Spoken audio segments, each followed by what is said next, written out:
కూర్చోయిగా. ఇంకెక్కడే ఉంటాను, నేను కదలను, తిప్పేయక్కర్లా. బయట కూర్చున్నారు బ్రదర్స్, వాళ్ళకి కూడా నా హృదయపూర్వకమైన వందనాలు. మరి ఈ మైకు శబ్దము ద్వారా ఎంతమంది అయితే వింటున్నారో ఈ గ్రామ ప్రజలందరికీ కూడా మరి ప్రభు అయిన యేసు క్రీస్తు నామములో నా హృదయపూర్వకమైన వందనాలు. దేవునికి స్తోత్రాలు, దేవునికి స్తోత్రం. గట్టిగా చెప్పండి, హల్లెలూయా, హల్లెలూయా. చాలా సంతోషం. ఉదయకాలం ఏం చెప్పాను? ఉన్నారా మరి? ఏది ఉదయకాలం దేంట్లో ప్రత్యేకంగా ఉండాలని చెప్పాను? ప్రార్థనలో. చెప్పండి పూర్తిగా. ప్రార్థనలో, వాక్యంలో, మందిరానికి వచ్చే విషయంలో, పరిశుద్ధతలో, దేవుడిని ఆరాధించుటలో ఇన్ని ప్రత్యేకతలు ఉన్నాయి. మరి దేంట్లో ఉన్నారు మీరు ప్రత్యేకంగా? అది నేను చెప్పకూడదు. మిమ్మల్ని నడిపిస్తున్న నాయకుడు ఎవరు? మీ పాస్టర్ గారు చెప్పాలి. దేవునికి స్తోత్రం. అదే మూలవాక్యాన్ని మరలా మనం కంటిన్యూషన్ చేస్తాం. కొరింథీయులకు రాస్తున్నటువంటి 2వ పత్రిక 6వ అధ్యాయము 18వ వాక్యాన్ని మరలా మనం చదువుకుందాం. మరలా అదే చెప్తాను అనుకునేరు, నేను అదే చెప్పను. దాంట్లో చాలా విషయాలు రాయబడ్డాయి. ఈరోజు ఈ రాత్రి కాలానికి వేరే ధ్యానంలోకి మనం వెళ్ళబోతున్నాం.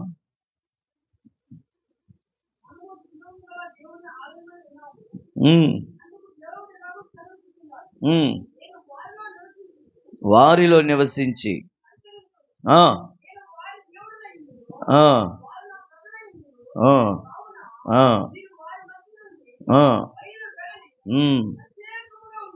ఓకే. చాలా జాగ్రత్తగా చదవాలి. ఈ మాట మంటలేం చేసుకోండి, రాసుకునే వాళ్ళు ఎవరైనా ఉంటే రాసుకోండి. అపవిత్రమైన దానిని ముట్టకుడని ప్రభువు సెలవిచ్చుచున్నాడు. చప్పట్లు కొట్టండి, గట్టిగా గట్టిగా కొట్టండి.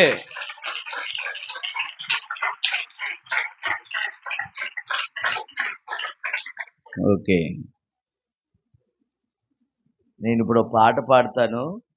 పాడమంటారా, వాక్యం చెప్పమంటారా? గట్టిగా చెప్పండి. పాట పాడతాను, నేను నేర్పిస్తాను. మీరు ఒకసారి ఆ పాట మీరు కూడా పాడండి. ఇందాక నాకు గుండెపోటు వచ్చేటట్టు ఉంది.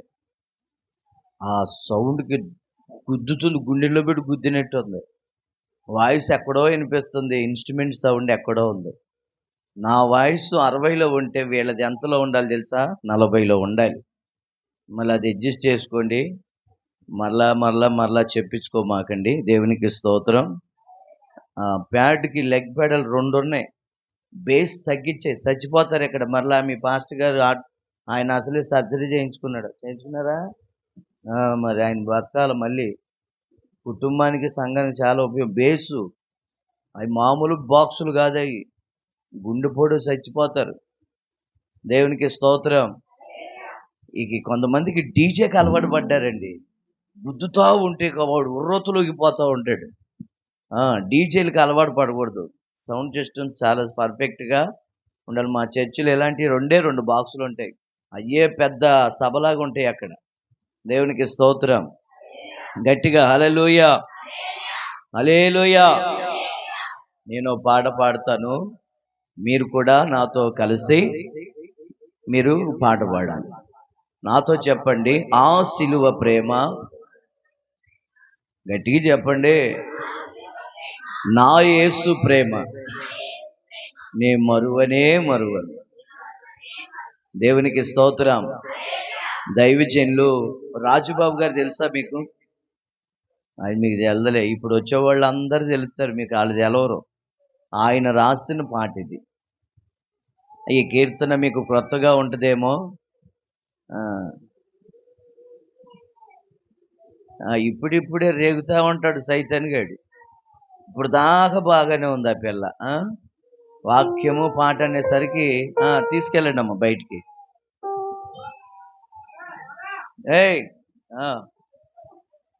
ఓకే ఓకే, అలాంటి వాళ్ళు ఉండాలి, కొద్ది గద్దిస్తా ఉంటే లైన్ అవుతారు. దేవునికి స్తోత్రం, హల్లెలూయా.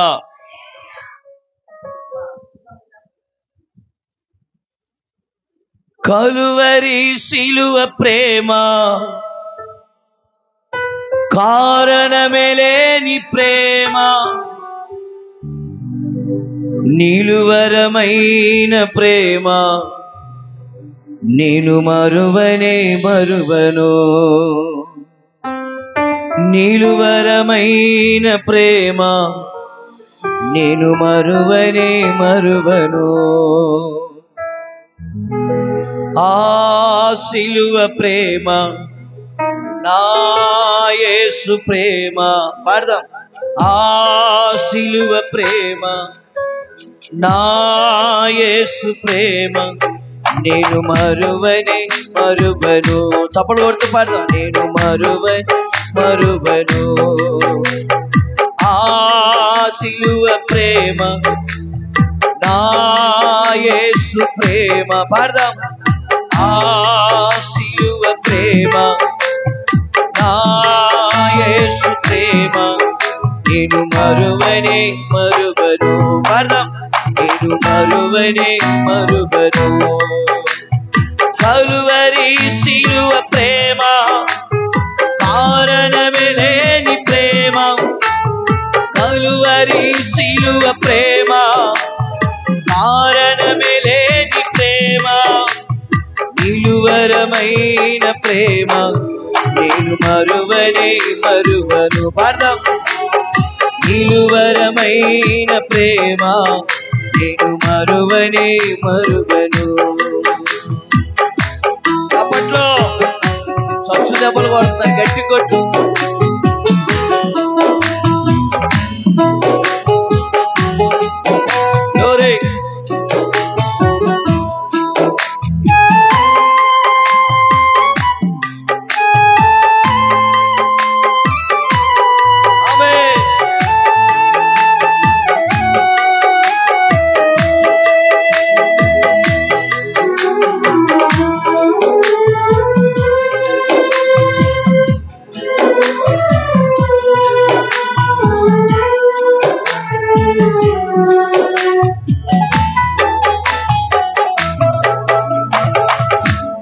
వెదకి రక్షించి నాలో తానే నివసించి, వెదకి రక్షించి నాలో తానే నివసించి, జీవమిచ్చిన ప్రేమ, నిత్య జీవమిచ్చిన ప్రేమ, జీవమిచ్చిన ప్రేమ, నిత్య జీవమిచ్చిన ప్రేమ, కలువరి శిలువ ప్రేమ, కారణమేలేని ప్రేమ, కలువరి శిలువ ప్రేమ, కారణమేలేని ప్రేమ, నిలువరమైన ప్రేమ, నేను మరువనే మరువను. నేను మరువనే మరువను. నిలువరమైన ప్రేమ, నేను మరువనే మరువను. ఆ శిలువ ప్రేమ, నా యేసు ప్రేమ, పాడండి. నా శిలువ ప్రేమ, నా యేసు ప్రేమ, నేను మరువనే మరువను. నేను మరువనే మరువను. కలువరి శిలువ ప్రేమ, కారణమేలేని ప్రేమ, పదం. కలువరి శిలువ ప్రేమ, పాడండి, బ్రహ్మాండంగా పాడతారు, పాడండి. నిలువరమైన ప్రేమ, నేను మరువనే మరువను. నిలువరమైన ప్రేమ, నేను మరువనే మరువను. పదం. ఆ శిలువ ప్రేమ, నా పాడండి. ఆ శిలువ ప్రేమ, నా యేసు ప్రేమ, నేను మరువనే మరువను. మరువను. నన్ను ఎంతో ప్రేమించి నాకై తానే దిగి వచ్చి, నన్ను ఎంతో ప్రేమించి నాకై తానే దిగి వచ్చి, ప్రాణమిచ్చిన ప్రేమ, తన ప్రాణమిచ్చిన ప్రేమ, ప్రాణమిచ్చిన ప్రేమ, తన ప్రాణమిచ్చిన ప్రేమ, కలువరి శిలువ ప్రేమ, కారణమే లేని ప్రేమ, కలువరి శిలువ ప్రేమ, కారణమే లేని ప్రేమ, నిలువరమైన ప్రేమ, నేను మరువనే మరువను. నిలువరమైన ప్రేమ,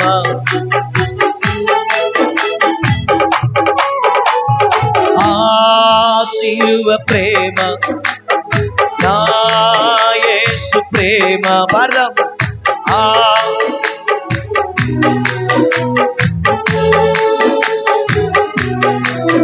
నేను మరువనే, నేను మరువనే మరువను. అక్షరపడని ప్రేమ, పంపములేని ప్రేమ, అక్షరపడని ప్రేమ, పంపములేని ప్రేమ, ఆదరించిన ప్రేమ, ఆదరించిన ప్రేమ, ఆదరించిన ప్రేమ, నన్నాదరించిన ప్రేమ, కలువరి శిలువ ప్రేమ, కారణమే లేని ప్రేమ, కలువరి శిలువ ప్రేమ, కారణమే లేని ప్రేమ, నిలువరమైన ప్రేమ, నేను మరువనే మరువను. నేను మరువనే మరువను. నిలువరమైన ప్రేమ, నేను మరువనే మరువను. ఆ శిలువ ప్రేమ, నా యేసు, గట్టిగా చప్పట్లో, నా యేసు ప్రేమ, ఆ శిలువ ప్రేమ, నేను మరువనే మరువను. గట్టి పట్టలే, నేను మరువనే మరువను. నేను మరువనే మరువను. కలువరి శిలువ ప్రేమ, కారణమే లేని ప్రేమ, కలువరి శిలువ ప్రేమ, కారణమే లేని ప్రేమ, నిలువరమైన ప్రేమ, నేను మరువనే మరువనే. స్పీడ్గా కొట్టాలి చప్పట్లు. మరువనే మరువ, పాడుతూ కొట్టండి. నేను మరువనే మరువను. కలువరి శిలువ ప్రేమ, కారణమే లేని ప్రేమ, కలువరి శిలువ ప్రేమ, కారణమే లేని ప్రేమ, నిలువరమైన ప్రేమ, నేను మరువనే మరువను. నేను మరువనే మరువను. చేతులు చెప్పండి గట్టిగా. ఇప్పుడు పాడండి, మళ్ళీ పాడండి. కలువరి శిలువ ప్రేమ, ఆహా, బ్రహ్మాండంగా పాడతారా. నిలువరమైన ప్రేమ, నేను మరువనే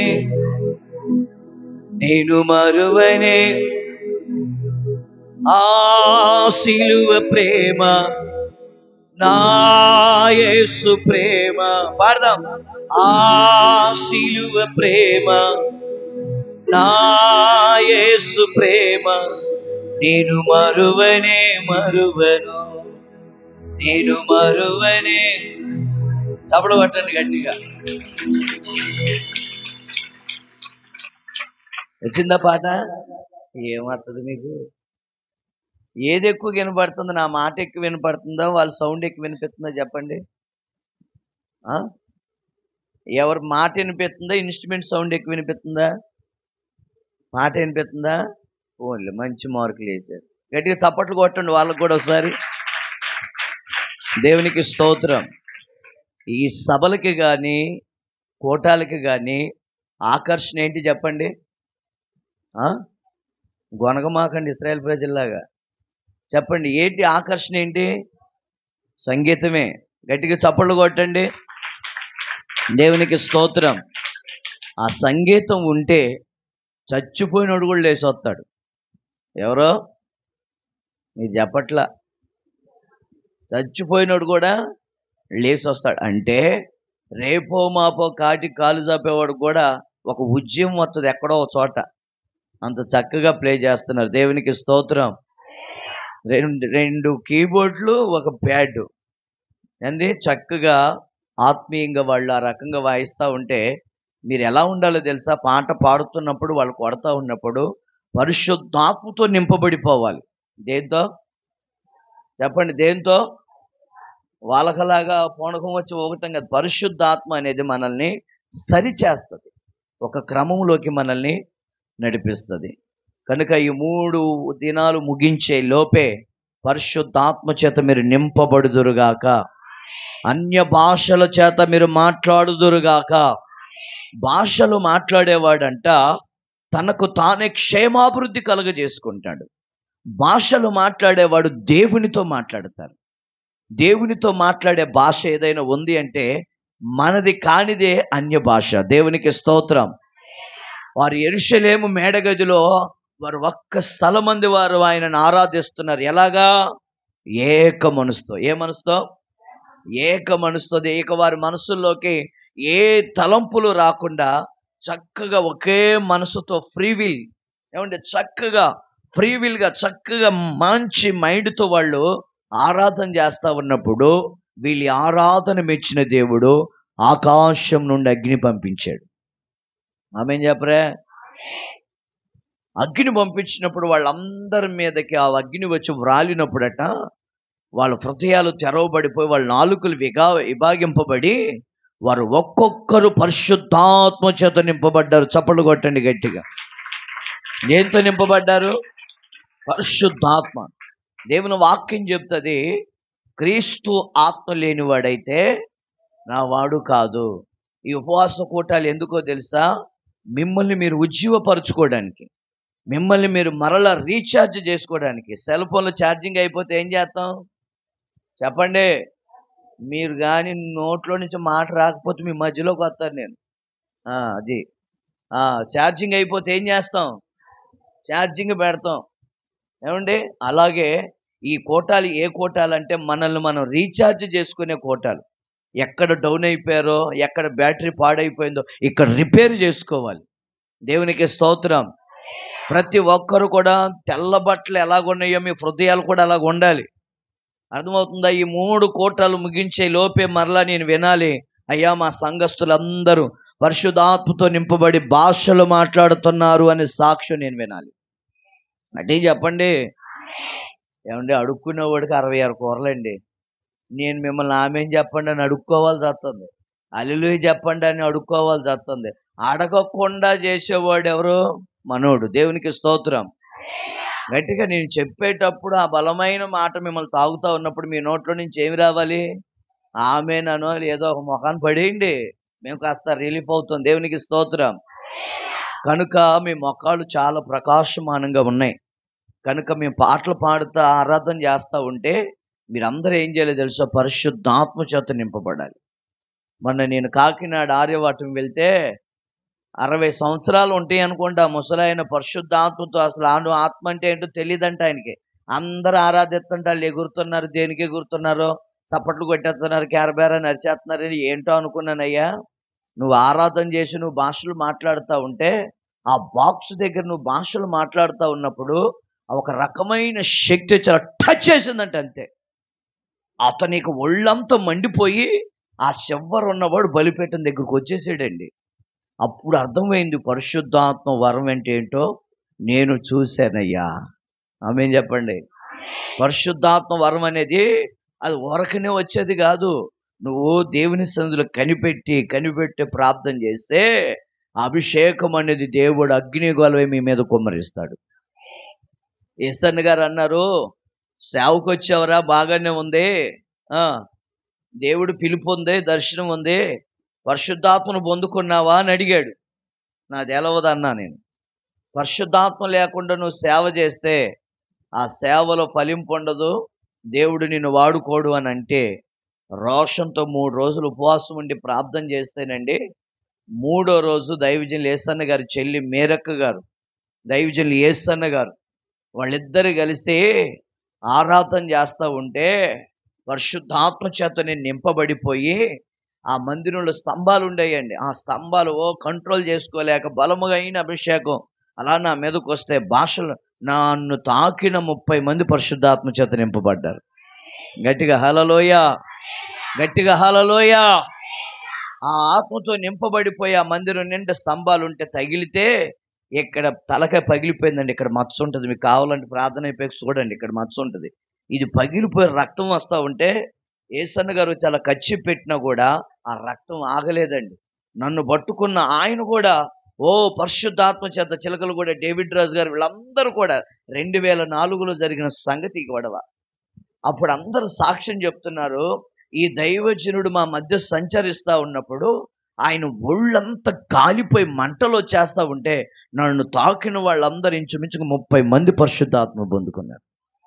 దేవునికి స్తోత్రం. పొద్దున కూడా నేను ఒక ఇంటికి ప్రార్థన చేస్తానికి పోయానా, వాళ్ళ కొడుక్కి గ్యాస్ ఆపరేషన్ ఏదో జరిగిందంట, ఆయనకి ప్రార్థన చేస్తాను. ఆమె కానుక ఇచ్చేటప్పుడు చేతిలో చెయ్యేసిందండి. ఏమైందో ఏమో, ఆమె భాషలు మాట్లాడేస్తుంది. ఏమైందమ్మా అంటే, మీ చెయ్యి తగలగానే అదో రకమైన అభిషేకం వచ్చేసిందండి అని చెప్తున్నా ఆమె. పొద్దున నేను మీ దగ్గరకు వచ్చే ముందు, నీవు నిండిపోయి ఉండాలి. స్టెఫెన్ ఆత్మతోనూ జ్ఞానముతోనూ నిండుకున్నాడంట. చప్పట్లు కొట్టండి గట్టిగా. స్టెఫెన్ ఎలాగున్నాడు చెప్పాలి? ఆత్మతోనూ జ్ఞానముతో నిండుకొని ఉన్నాడు. నిండుకుండా ఎప్పుడు వెనకదు, వనకదు, తొనకదు కూడా. దేవునికి స్తోత్రం. అట్టి అభిషేకంతో దేవుడు ఉన్నాయి. ఈ ఇందాక నుంచి ఏ పురుగో పాగుతుంది అనుకుంటున్నాను కాలు మీద, అలా చేయదగిన నాకు కంగారు వచ్చేస్తుంది. ఇందాక పాట పాడేటప్పుడు కూడా కంగారు వచ్చేసింది. ఏంటని చెప్పి చూస్తే ఈ పిల్ల ఆ చేయి తగిలేస్తుంది ఆ కాలుకి. దేవునికి స్తోత్రం చెప్పండి గట్టిగా హల్లెలూయ. ఇప్పుడు చదువుకున్న వాక్య భాగంలో అక్కడ ఏమని ఉందని అంటే, ప్రత్యేకముగా ఉండుడి, అపవిత్రమైన దానిని ముట్టకుడి అని ప్రభువు సెలవిస్తున్నాడు. దేవునికి స్తోత్రం.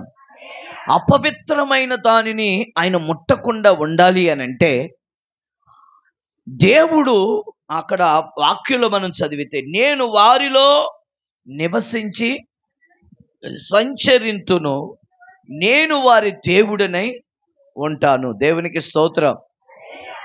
నేను మీలో నివసించి సంచరించాలి అనంటే అపవిత్రమైనది ఏది కూడా చెప్పండి ముట్టకూడదు. దేవునికి స్తోత్రం. దేవుడు దైవజనుడైన పౌలు కొరింథీ సంఘానికి చాలా స్పష్టంగా చెప్తున్నాడు, కొరింథీ సంఘమా, అపవిత్రమైన దానిని మీరు ముట్టకుండా ఉంటే ఆయన వచ్చి మీలో నివసిస్తాడు, అలాగే మీతో సంచరిస్తాడు. చప్పట్లు కొట్టండి గట్టిగా, గట్టిగా కొట్టండి. ఆయన మనలో సంచరించాలి, రెండవది మనలో నివసించాలి అని అంటే మనం ఏం చేయాలి? అది చెప్పండి గట్టిగా, చెప్పేదేదో. అపవిత్రమైంది ఏది కూడా ముట్టకూడదు. అపవిత్రమైందంటే ఏంటి చెప్పు,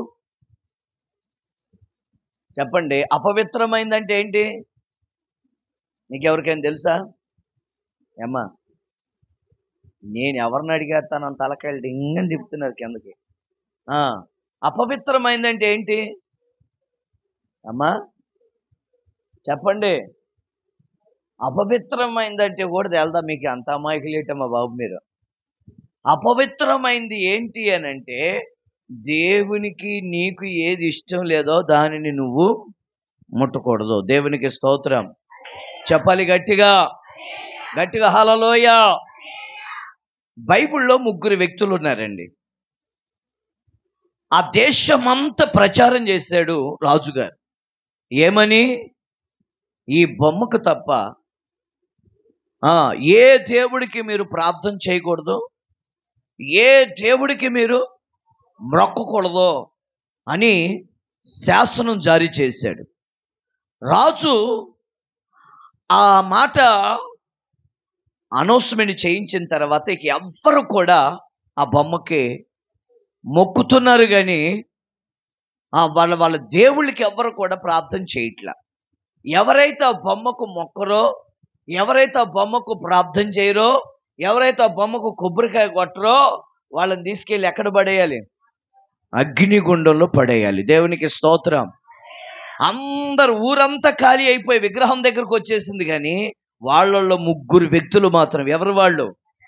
షడ్రకు మెషకు అబేద్నెగోలు మాత్రం, వాళ్ళు మాత్రం వాళ్ళ దేవునికి ప్రార్థన చేస్తూ ఉంటే వాళ్ళంటే పన్నోడు ఒకడు పరిగెత్తుకుంటూ వచ్చి, ఎవడో ఒకడు ఉంటాడు కదా ఏమండి, మనం అంటే పడనోళ్ళు ఎక్కడ కూడా ఉంటారు కొంతమంది. పాస్టర్ గారు అన్నపడదు, పాస్టర్ గారు వాక్యం అన్నపడదు, ఆయన మాట్లాడినా పడదు. చుట్టుపక్కల వాళ్ళు ఏమండి, నీకు నచ్చలో నీ పక్కన కూర్చున్నావు అనుకో, వచ్చింది ఇప్పుడే పిచ్చుకొక్క, ఇప్పుడే ఎందుకు వచ్చిందో అని ఆ పక్కన ఉన్నవాడిని అడ్డం పెట్టుకొని ఈ ఊరికొక్కలు తిడతా ఉంటారు కొంతమంది. దేవునికి స్తోత్రం. అయితే ఈ షడ్రకు మెషకు మీద ఎప్పటి నుంచో వేసారండి కన్ను. ఎలాగైనా సరే వీళ్ళ మీద పగ తీర్చుకోవాలి అని ఆ విధమైనటువంటి ఆలోచనతో వాళ్ళు ఇక మొత్తం ఊరంతా ఇక్కడ ఉంది కానీ ముగ్గురు వ్యక్తులు మాత్రం అక్కడికి రాలేదండి. అందరు ఆ బొమ్మకి సాగిలపడి సాష్టాంగ నమస్కారం చేస్తూ ఉంటే వీళ్ళు మాత్రం సైన్యములకు అధిపతి యెహోవాకు ప్రార్థన చేస్తున్నారు. రాజా, నీ మాటను వారు ఉల్లంఘించారు, నీ మాటను వాళ్ళు ధిక్కరించారు, నీ మాటను వారు తూచా తప్పకుండా పాటించను లేదు. ఈ రాజ్యములో, ఈ సామ్రాజ్యములో నీ మాట విననివాడు, నీకు లోపడినవాడు ముగ్గురు వ్యక్తులు ఉన్నారు. ఎవరు వాళ్ళు? షడ్రకు మెషకు అబేద్నెగోలు. వాళ్ళు నీవు చెప్పినా కూడా వాళ్ళు నీ మాటకి లోబడలేదయ్యా. బొమ్మకు నమస్కారం చేయమని మీరు చెప్తే వాళ్ళ దేవుళ్ళకి వాళ్ళు ఆరాధన చేస్తున్నారు, అవునా అని వీడు చెప్పే మాటలకు 1కి 4 వేసేసరికి ఇక వేగుతున్నటువంటి నూనెలో కరేపాకేత్తే ఎలాగుంటుందో అలా తయారైపోయాడు రాజుగారు. ఇక ఆగ్రహం కట్టలు తెంచుకొని భయంకరమైన ఆవేశం, కళ్ళల్లో నుంచి నొప్పులు జరుగుతూ వాళ్ళని పిలిపించండి వాళ్ళని పిలిపించిన తర్వాత వాళ్ళని ఎదురుగా పెట్టుకొని రాజు వాళ్ళతో అడుగుతున్నారు, ఏమయ్యా వీళ్ళు చెప్పింది నిజమేనా అంటే నిజమే. ఎందుకని? మేము ఆరాధిస్తున్న దేవుడు రోషం కలిగిన దేవుడు. స్తోత్రం చెప్పండి, చేతులెత్తి చెప్పండి. నేను ఆరాధిస్తున్న దేవుడు ఎవరు? రోషం కలిగిన దేవుడు. ఆ దేవుణ్ణి, సృష్టికర్తను మరచి సృష్టిని నేను పూజింపం. మేము ఆరాధించే దేవుడు మమ్మల్ని రక్షించుటకు సమర్థుడు. ఎవరంట చెప్పాలి? మమ్మల్ని రక్షించుటకు మా దేవుడు ఎవరు?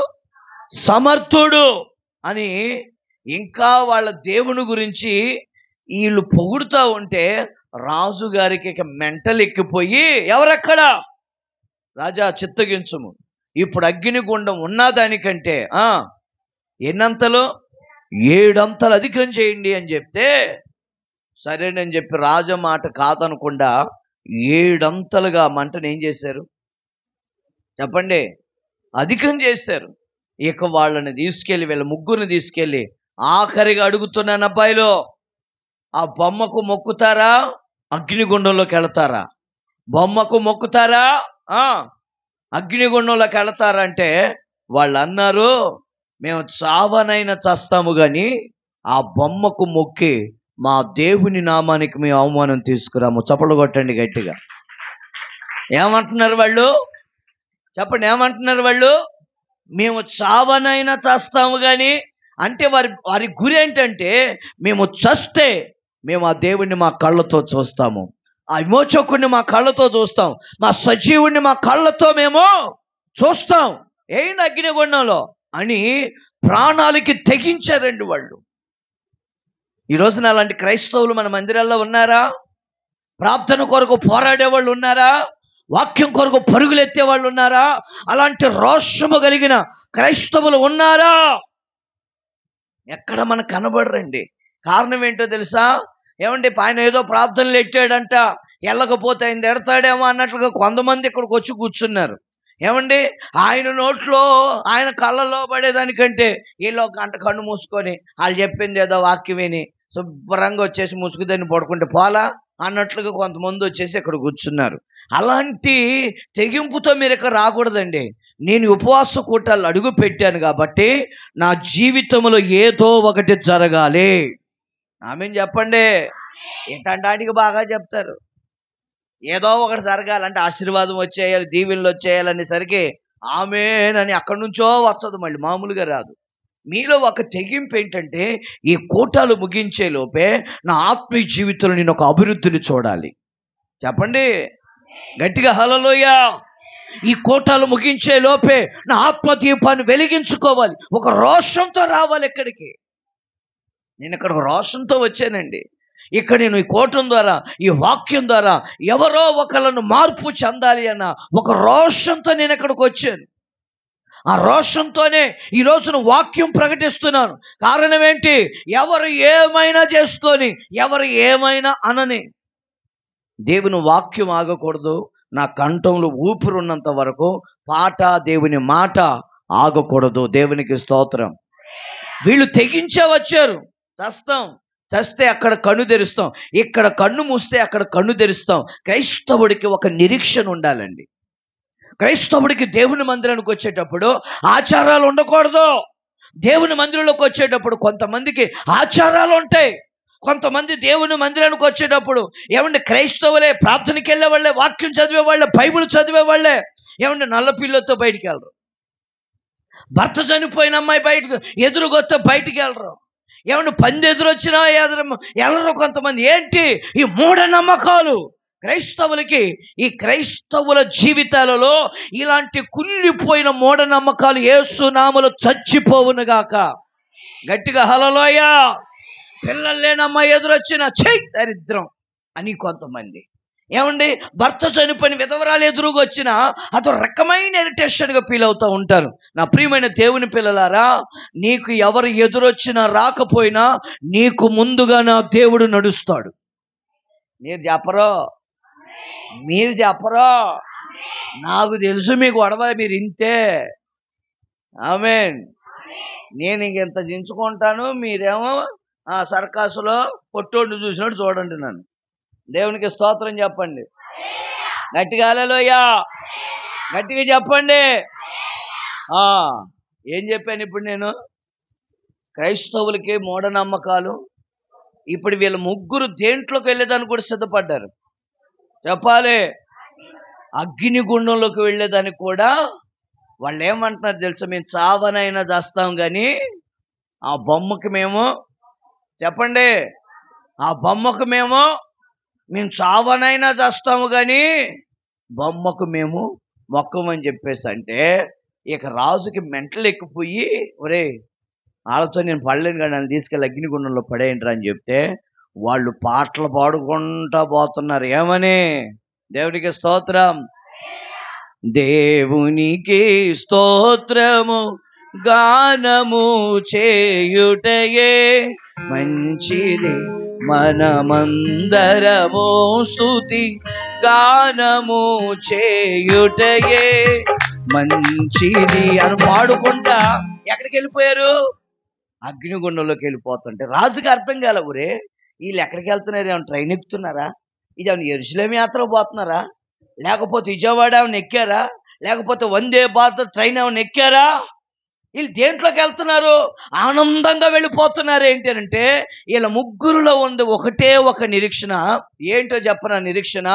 అగ్ని గుండములో నుండైనా మమ్మల్ని తప్పించుటకు మా దేవుడు సమర్థుడు. ఇప్పుడు కొట్టండి చప్పట్లు గట్టిగా. దేవునికి స్తోత్రం. గట్టిగా హల్లెలూయా. అగ్నిగుండంలోకి వెళ్ళినా కూడా వారి స్తుతి ఆగలేదు. అగ్నిగుండంలోకి వెళ్ళినా వారి నోరు తెరిచి పాట పాడటం ఆగలేదు. వారు పాడుతున్నారు, దేవుని స్తుతిస్తూ ఉన్నారు. రాజుకి ఏం అర్థం కావట్లేదు. శ్రమల కొలిమి, ఇబ్బందుల కొలిమి వారు ఎదురుగా ఉన్నా కూడా, చస్తాము అని తెలిసినా కూడా వాళ్ళు తెగించి ఎక్కడికి వెళ్ళారు చెప్పాలి? ఎక్కడికి వెళ్ళారు? అగ్నిగుండంలోకి వెళ్ళిపోయారు. అగ్నిగుండంలో కూడా లేక మామూలుగా ఉన్నారా? చెప్పండి. అగ్ని ఏడంతలై మండుచుండినను, అగ్ని జ్వాలలు తాకలేదులే నీ ప్రియుల దేహాలను, అగ్ని బలము. గ్లోరీ, హల్లెలూయా. ఆ బీట్ కాదు అది, సూపర్. నీ వెనకాల నేను వచ్చేస్తాను. దేవునికి స్తోత్రం చెప్పండి గట్టిగా, గట్టిగా హల్లెలూయా.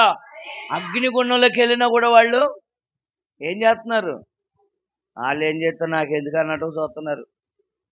మీ మొఖాలు తగలయ్యా, చెప్పండి గట్టిగా, గట్టిగా. ఏం చేస్తున్నారు వాళ్ళు? మధ్యాహ్నం బాగానే ఉన్నారు కదండి, ఇప్పుడు ఏమైపోయారు? ఇంకా 2 రోజులు ఉన్నాయి.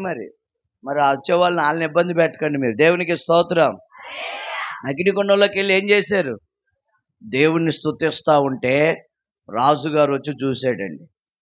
వీళ్ళేంట్రా అగ్నిగుండంలోకి వెళ్ళి సావలేదా?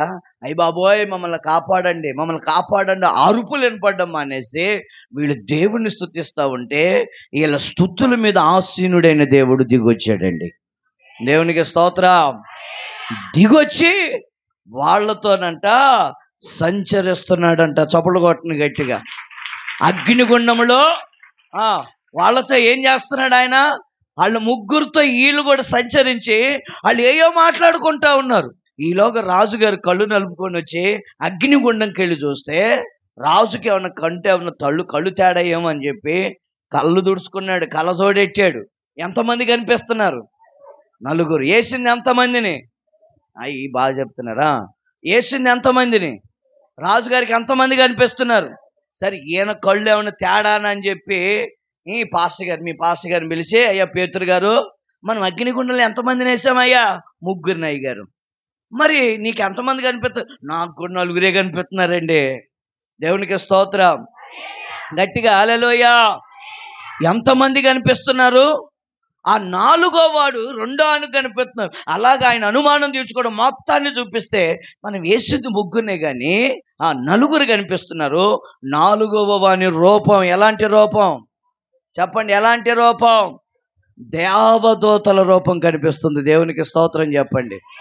అంటే వీళ్ళు చేసుకున్న తీర్మానం, అపవిత్రమైన దానికి మేము నమస్కారం చేయము, అపవిత్రమైన దాన్ని మేము చూడము, దాన్ని ముట్టకూడదని చేసుకున్న తీర్మానాన్ని బట్టి అగ్నిగుండంలోకి వెళ్ళినా కూడా వీళ్ళ తీర్మానాన్ని, వీళ్ళ భక్తిని మెచ్చిన దేవుడు పరలోకము నుండి దిగొచ్చి వారితో సంచరించాడు. దేవునికి స్తోత్రం.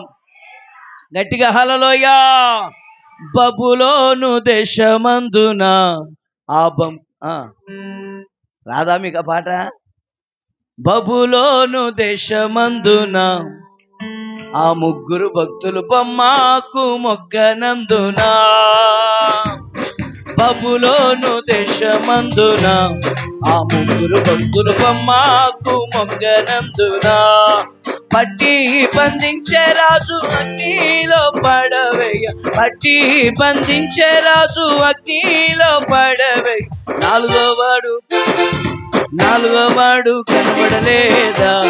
ఓ భక్తుడా, రాజు రమ్మని పిలవలేదా? హల్లెలూయా. రాజు వెళ్ళి చూసేసరికి యేసుని 3 4వ వాడు కనిపించాడు. 4వ వాడి రూపం ఎలా కనిపించింది? ఇప్పుడు దేవుడు వారిలో ఉన్నాడా లేదా? వారితో సంచరించాడా లేదా? వారితో ఉన్నాడు, వారిలో సంచరించాడు అని అంటే అపవిత్రమైనటువంటి విగ్రహానికి వాళ్ళు నమస్కరించలేదు. మనోళ్ళు ఏం చేస్తారు తెలుసా? ఎక్కడ గుడి కనపడ్డా ఇలా ఇలా ఇలా ముద్దెట్టుకుంటారు. మనోళ్ళకుండే జబ్బు. ఇలా ఇలా ఇలా ఆ గుళ్ళోకి వచ్చి ప్రార్థన చేయరు కొంతమంది. ఒక్కొక్కడు మా మందిరం ముందు వెళ్తాడండి, ఇలా ఇలా ఇలా అంటాడు, చుట్ట పక్కన నడేస్తాడు, ఇట్లా ఇట్లా అంటే వీడికి భక్తి ఉంది కానీ ఏం లేదు.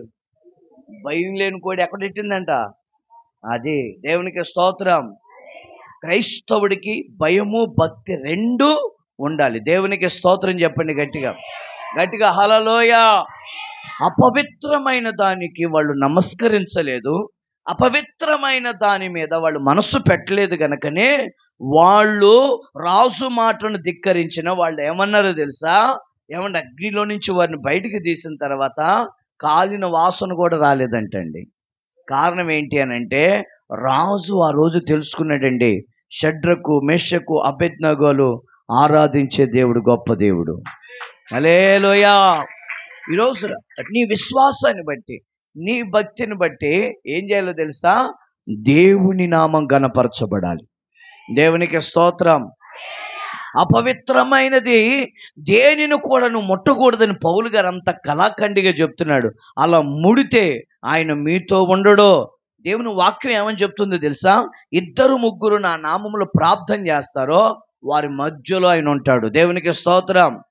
నువ్వు కుటుంబంగా ప్రార్థన చేయాలి.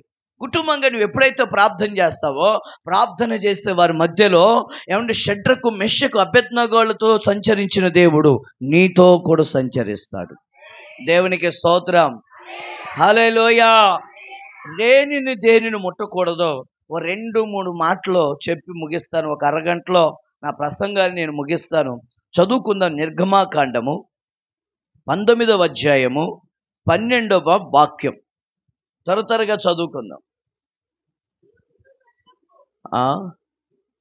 చదువమ్మా.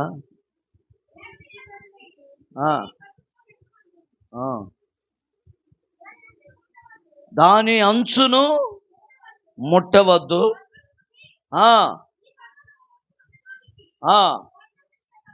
అని ఇప్పుడు మీరు చదువుకున్నారు కాబట్టి ఇప్పుడు నేను చెప్తా, మీరేనండి, మీకు అర్థమవ్వ వాక్యాలన్నీ. మోషేతో దేవుడు అన్నాడు, నేను సీనాయి పర్వతం మీదకి దిగొస్తాను. ఆ సీనాయి పర్వతం మీదకి దిగొచ్చే నేను అందరితో ముఖాముఖిగా మాట్లాడతాను. అయితే నేను మాట్లాడేటప్పుడు ప్రజలు ఎవ్వరు కూడా ఆ పర్వతము దగ్గరకు రాకుండా ఉండినట్లు ఏం చేయలేదు తెలుసా? చుట్టూ కంచె వేయమన్నాడు. ఇక్కడ అంటే ఇక్కడ ఇది స్టేజీ కదండి. మీరు ఎవరు కూడా లోపలికి రాకుండా ఉండడానికి ఇక్కడ కొన్ని రాడ్లు పెడతారు, స్టీల్ రాడ్. కొన్ని మందిరాల్లో ఏముంటాయి, ఇక్కడ స్టీల్ రాడ్స్ పెడతారు. అంటే ఇది అతి పరిశుద్ధ స్థలం, అది పరిశుద్ధ స్థలం. అది వాళ్ళు బయట కూర్చున్నది ఆవరణం. అయితే అతి పరిశుద్ధ స్థలంలోనికి ఏ విశ్వాసి కూడా రాకూడదు. ఇక్కడ యాజకుడు మాత్రమే ఉండాలి. ఈ యాజకుడు నిలబడే స్థలంలోకి ఎవరు వస్తానని చెప్తున్నాడు తెలుసా? దేవుడే, నేను దిగొస్తాను, నేను దిగొచ్చి నేను ప్రజలతో మాట్లాడతాను. అయితే ఒక్క షరతు మోషే, వారితో ఖచ్చితంగా చెప్పు, ఏమని? నేను దిగి వచ్చి ఇక్కడ ఉండి నేను మాట్లాడేటప్పుడు ఎవ్వడు కూడా ఈ యొక్క అంచుని ఎవ్వరు కూడా ముట్టకూడదు. దేవునికి స్తోత్రం. ఇది బలిపీఠం, ఇది దేవునికి స్తోత్రం. ఈ బలిపీఠం మీద ఎప్పుడు అగ్ని మండుతూ ఉంటది గనక ఎవ్వడు కూడా, అపవిత్రమైన వాడు ఎవడైనా వచ్చి, అపవిత్రుడైన ఎవడైనా వారిని పరిశీలన చేసుకోకుండా, పరిశుద్ధంగా ఎవరైతే మందిరంలో అడుగు పెట్టకుండా వచ్చి ఈ అతి పరిశుద్ధ స్థలాన్ని ఎవరైతే ముట్టుకుంటారో వాడు వెంటనే చచ్చిపోతాడు. వాడికి వెంటనే మరణ శిక్ష అమలు చేయబడుతుంది. 13వ వాక్యం కూడా చదవండి. ఎవడును దానిని దేనితో ముట్టుకోకూడదంట? చేతితో ముట్టుకోకూడదు. దేవునికి స్తోత్రం. చెప్పాలి గట్టిగా. ఇది పరిశుద్ధ స్థలములోకి ప్రతిష్ఠించబడినటువంటి ఏ వస్తువును కూడా ఆవరణములో ఉన్న విశ్వాసి కానీ ఏమంటే పరిశీలన చేసుకోకుండా, ఆత్మ పరిశీలన చేసుకోకుండా, మనస్సాక్షి లేని వాడు ఎవడో కూడా ఈ మందిరములో ఉన్న వస్తువు ముట్టకూడదు. కారణం ఏంటి అనంటే ఇవన్నీ దైవార్పితం, ఇవి దేవుని సేవకు సమర్పించబడినవి కనుక దేనితో ముట్టకూడదు అన్నాడు? చేతితో. దేవునికి స్తోత్రం చెప్పండి గట్టిగా. చేతితో ముట్టకూడదు. ఎవడైతే చేతితో ముట్టుకుంటాడో వారిని ఏం చేయాలంట? అది ధర్మశాస్త్రం. దేవునికి స్తోత్రం. చెప్పాలి గట్టిగా. దేవుని మందిరంలోకి ఏ వస్తువు అయితే తెచ్చావో, చాలా మంది ఏం చేస్తూ ఉంటారు తెలుసా? మందిరంలోకి గిన్నెలు కొంటారు. కుర్చీలు కొంటారు, చాపలు కొంటారు, పట్టాలు కొంటారు, అన్నీ కొంటారు. కానీ కొన్న తర్వాత అది ఎవరి సొంతం చెప్పాలమ్మా? అది ఎవరి సొంతం? దేవుని మందిరంలోకి ఇచ్చేది దేవునికి సొంతం. ఏమంటే పాస్టర్ గారండి, మా అమ్మాయి ఫంక్షన్ జరుగుతుందని కుర్చీలు ఎత్తారా 4? ఎవరినే? నువ్వు ఎవరికి తెచ్చి ఇచ్చావు? ఇది ఏమన్నా సప్లైరా? నువ్వు మందిరంలోకి తెచ్చావు. ఏమని చెప్పండి? ఆ మధ్య ఎవరో ఒక ఆమె వాళ్ళ కూతురు ఫంక్షన్ చేసుకుందండి. పాస్టర్ గారు కుర్చీలు ఇవ్వనన్నాడని చెప్పి పాస్టర్ గారిని ఇంటికి పిలిపిస్తాం మానేసిందండి. చర్చిలో కుర్చీలు ఫంక్షన్లకు ఇవ్వచ్చా? దేవుడు ఏమన్నాడు? ఆ పర్వతపు అంచుని ఎవ్వరు కూడా ఆ చేతితో అసలే, అంటే ఈ పర్వతం అనబడే ఈ మందిరములోకి నువ్వు తీసుకొని వచ్చిన ఏ వస్తువు కూడా నువ్వు ముట్టకూడదు, తాకకూడదు, తీసుకొని వెళ్ళకూడదు. దేవునికి స్తోత్రం. మరలా ఇంకొక విషయం చెప్పమంటారా? ఎవరో చచ్చిపోయారండి, జ్ఞాపకార్థ కూటం జరుగుతుంది. వాళ్ళు ఏమన్నారు? మొదటి జ్ఞాపకార్థ కూటం, చచ్చిపోయాడు, పిచ్చ పని చేసి చచ్చిపోయాడు. ఏమంటే భోజనాలు పెట్టుకోవడానికి మందిరం అడిగారు. ఏ భోజనాలు అమ్మ చెప్పండి? నేను నాకు తెలియక అడుగుతాను, మరి నాకు ఇవ్వాలో ఇవ్వకూడదు నాకు తెలియదు. మిమ్మల్ని బట్టి నేను ముందుకు నడిపించబడదు. ఇవ్వచ్చా ఇవ్వకూడదా? మందిరం బోధంటాకి జ్ఞాపకార్థ కూటానికమ్మా. పాపం ఆయన ఇంట్లో ఏడుపు కదా, మందిరంలో భోజనాలు పెట్టుకుంటామన్నారు. ఇప్పుడు ఈ పాస్టర్ గారిని అడిగితే ఆయన ఏం ఆలోచిస్తాడు? ఇప్పుడు ఇవ్వాలా ఇవ్వకూడదా? నాలాంటోడు ఎంటర్ అయ్యేటప్పుడు, నేను ఎంటర్ అయితే ఎలాగుంటుందో మీకు తెలుసుగా. మందిరం భోజనాలకు ఎవరిది? అది మామూలు కార్యక్రమా? ఆల్రెడీ ఆ ఇంట్లో అప్పటికే పురుడు అప్పుడే పుట్టిన 2 పిల్లలు ఉన్నారు అక్కడ. వాళ్ళకి స్నానాలు అవ్వలేదు అక్కడ. దేవునికి స్తోత్రం చెప్పండి గట్టిగా. వాళ్ళకి స్నానాలు అవ్వలేదు. వాళ్ళు ఇక మందిరం ఇవ్వనన్నామని చెప్పి మేము అక్కడ పెట్టుకుంటామండి. పెట్టుకోండి, వెళ్ళిపోయి మీరు ఎక్కడికి వెళ్ళాలో, ఎక్కడ పెట్టుకోవాలనుకుంటున్నారు అక్కడికి వెళ్ళి పెట్టుకోండి అని అంటే, మాతో మీద ఎవరో పాపం ఇలాంటి పెద్ద తల్లులు వెళ్ళి ఒరే పిచ్చోళ్ళారా, పుట్టిన పిల్లలు ఉన్నారు, వాళ్ళ స్నానాలు అవ్వలేదు, ఈ కీడుపోయే కూటాన్ని తీసుకొచ్చి మందిరంలో భోజనాలు పెడతాను అంటున్నారు. అసలే ఆ పాస్టర్ గారి పిల్లలకి వాళ్ళకి ఏదో ఒకటి బలహీనతలు ఏర్పడతాయి. వర్షం వస్తే వచ్చింది, ఆ టెంట్లు అయితే ఎంతసేపు జనాలు తినేసి వెళ్ళిపోతారు, అది అని చెప్తే మొత్తం మీద ఆ పెద్ద మనిషి మాట విని మొత్తం మీద రోడ్డు మీద భోజనాలు పెట్టి అన్నీ చేశారండి. ఇక తర్వాత నుంచి మందిరం మానేశారండి వాళ్ళు. మొత్తం ఇక 20 మంది ఉంటారు. 20 మంది ఉంటారా? 15 మంది 20 మంది మందిరం మానేశారు. దేనికి ఇవ్వలేదని చెప్పండి? అది ఏ కూటం? అది పుట్టినరోజు కూటమా? పర్లేదు. ఇంకోటి ఏమన్నా పెళ్లి రోజా? కాదు. అది ఏ కూటం? అది చచ్చిపోయి 7వ రోజు కూటం అండి. అది సంవత్సరకం కూడా కాదు, 7వ కూటం. ఎక్కడ ఏ స్థలం అడిగారు వాళ్ళు? పరిశుద్ధ స్థలాన్ని జ్ఞాపకార్థ కూటానికి. ఆ వచ్చేవాడు ఎవడన్నా మంచోడు వస్తాడా మందిరంలోకి?